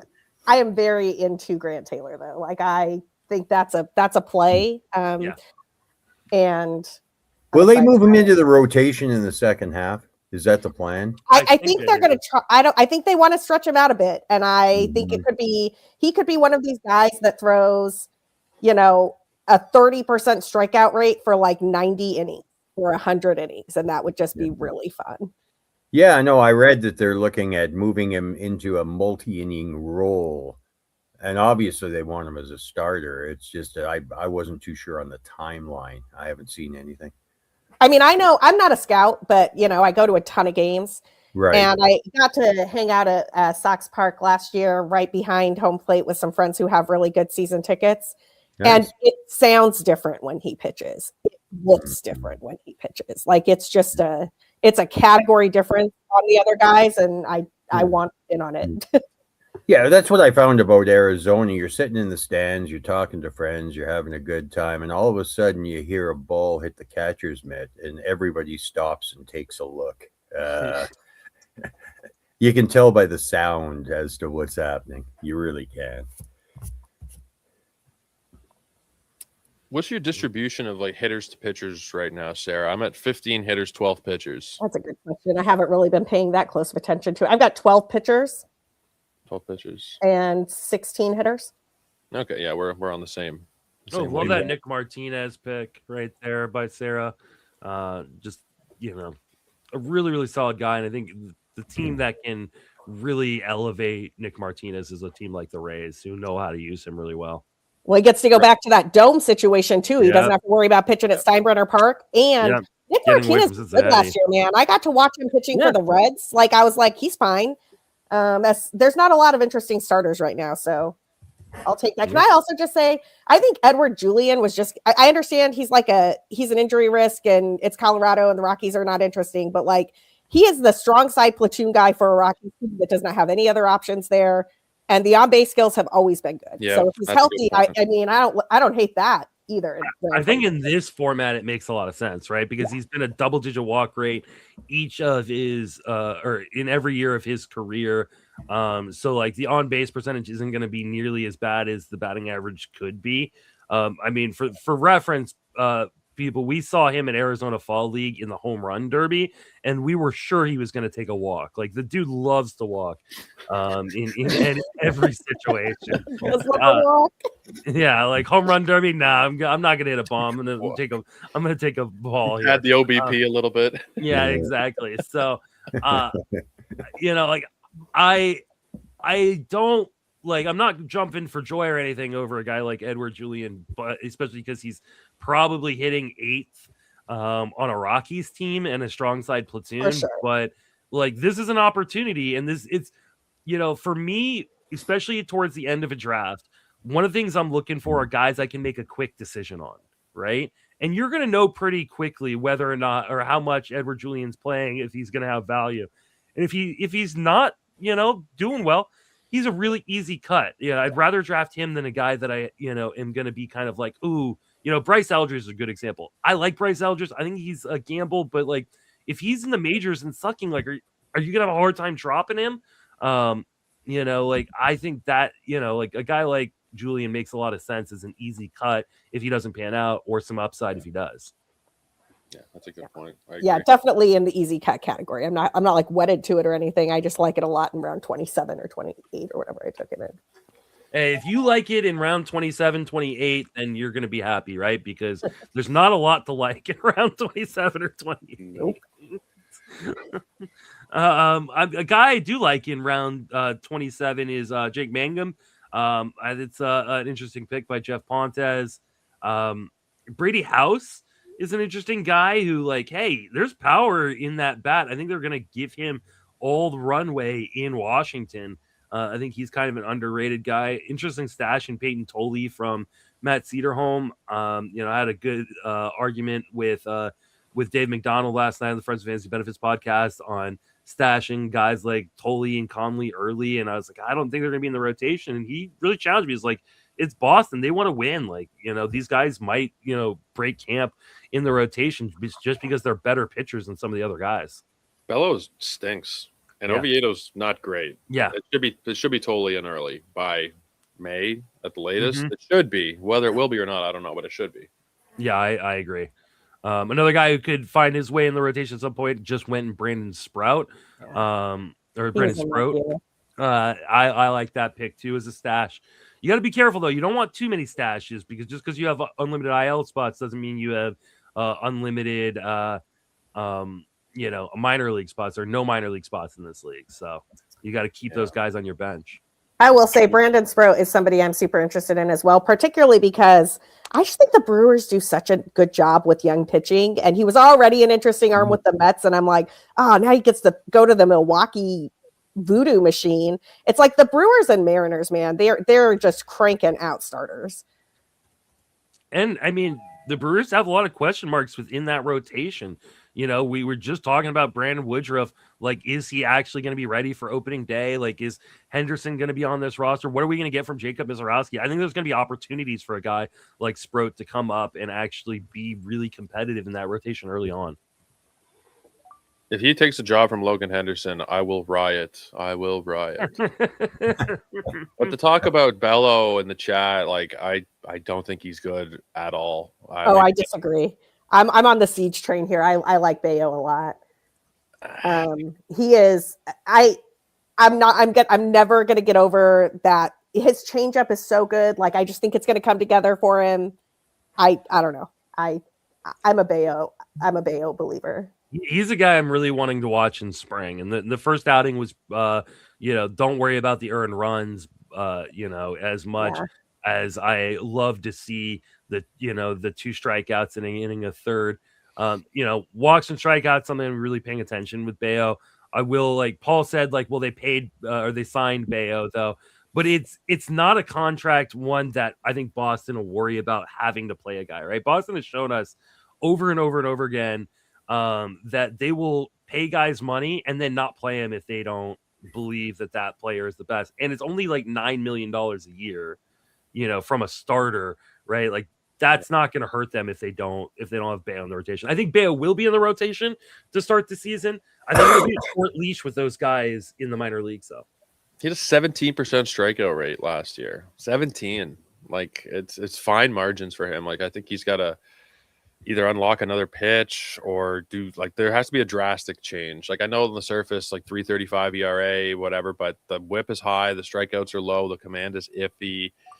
There's guys waiting in the wings. Like to your point too, like they paid Christian Campbell and immediately sent him down. So yeah, they'll. I mean, how much money did they waste on Ronzi Contreras? Like oh, Jesus, right? Like this is not they don't 72 care about million. Yeah, like this is not a team that I believe cares about dead money, right? Like this isn't the Pirates. Like if this was, this isn't even like a team like the Reds or something like that. They're not going to just play a guy because they paid him. I don't know. I've never been a Bello guy. So like, the C says he's got a new curveball and he believes that's going to change it. I don't think I saw him throw a curve in. Oh no, he did throw a curve in his first spring training. So I'm gonna have to go back and watch that and see what it looks like. Yeah, I don't care about his ERA. But as a 6-7 starter. Yeah. This late. Yeah, I think it could work. Yeah, I mean, like we're now in the doldrums. We're in the last round of the draft. Kyle Leahy is a really good pick. Of course, Mr. Reliever Recon himself and Closer Monkey himself, Greg Jewett getting a great pick there in Kyle Leahy. A stash here with Corbin Burns, another guy coming off of Tommy John. Again, there's unlimited IL spots coming to play with Joe Rico taking Tommy Edman, which is a fantastic pick right there, knowing he's got unlimited IL and can replace him immediately off the wire. So really, really like that. Miguel Amaya getting a second catcher right there. Colt Emerson, there's another, prospect stash from Jeff Pontus of Baseball America. Coming down to the last 7 picks, and then we will wrap up this live stream and move on into, preparing for the next draft, which is going to be next week. Tout Wars has the Tout Wars mixed draft, which is a 15-team regular roto league with on-base percentage instead of the average, but the saves instead of the solds. That is going to be 8 p.m. Eastern next Tuesday. I will be doing a live stream for that as well. So definitely come on through, and I'm sure I'll have a whole bunch of other guests joining me. Really want to thank all three of you coming through and helping me out. Tim, Sarah, and Joe. And then also shout out to Kev, who was here earlier on. Really, really appreciate you guys coming through and making sure I'm not sitting here alone for 4 hours talking, or 3 hours, I guess, talking fantasy baseball at 8 o'clock in the morning, my time. No, Thanks, that's Justin. I'll make it a point to stop by next week. I'm partaking in the mixed draft. Oh, please do. Siege, that's real on the Herrera getting 5 games thing, but I loved that Herrera pick when you did it. Sorry, I did not mean to interrupt. Mm-hmm. Is it only 5 games in Fantrax? I think it's 10, isn't it? Honestly, I can't remember what it is. I think we go by the tout rules anyways, whatever they are. Yeah, we go by the tout rules. I can't remember what they are for 15, I believe. It's 15 start of season, but I don't know what it is in season. Yeah, We've once again reached the point where I definitely am getting someone in my queue, and it makes me so happy. It only took till round 29. Well, no, it's happened a few times here, but you know. I'm just kidding. Being on the far end of the board, it's like you don't know if your queue's coming back to you. No, it's no fun. I don't like the end. I like the first couple rounds at the end. You know, the first round, you get 2 first rounders or whatever. Once it starts to get deep in the draft, on either end, really, I hate waiting 30 picks or 28 picks to come back around. It is 5 games in season. 5? Oh, really? Okay. Yeah. Okay. For that works. So, Luis Renifo, there you go. Yeah. And we are now done with the draft. The Pavin Smith being the last pick of the draft. I want to thank everybody so much, especially all of you who have been watching. This has been a lot of fun. Thank you, Joe, Sarah, Tim, and then Kev as well for joining me on the live stream. We will see you all next week for the Tout Wars 15-team draft league. That will be at 8 p.m. Eastern next Tuesday. Until then, have a fantastic baseball season, everybody.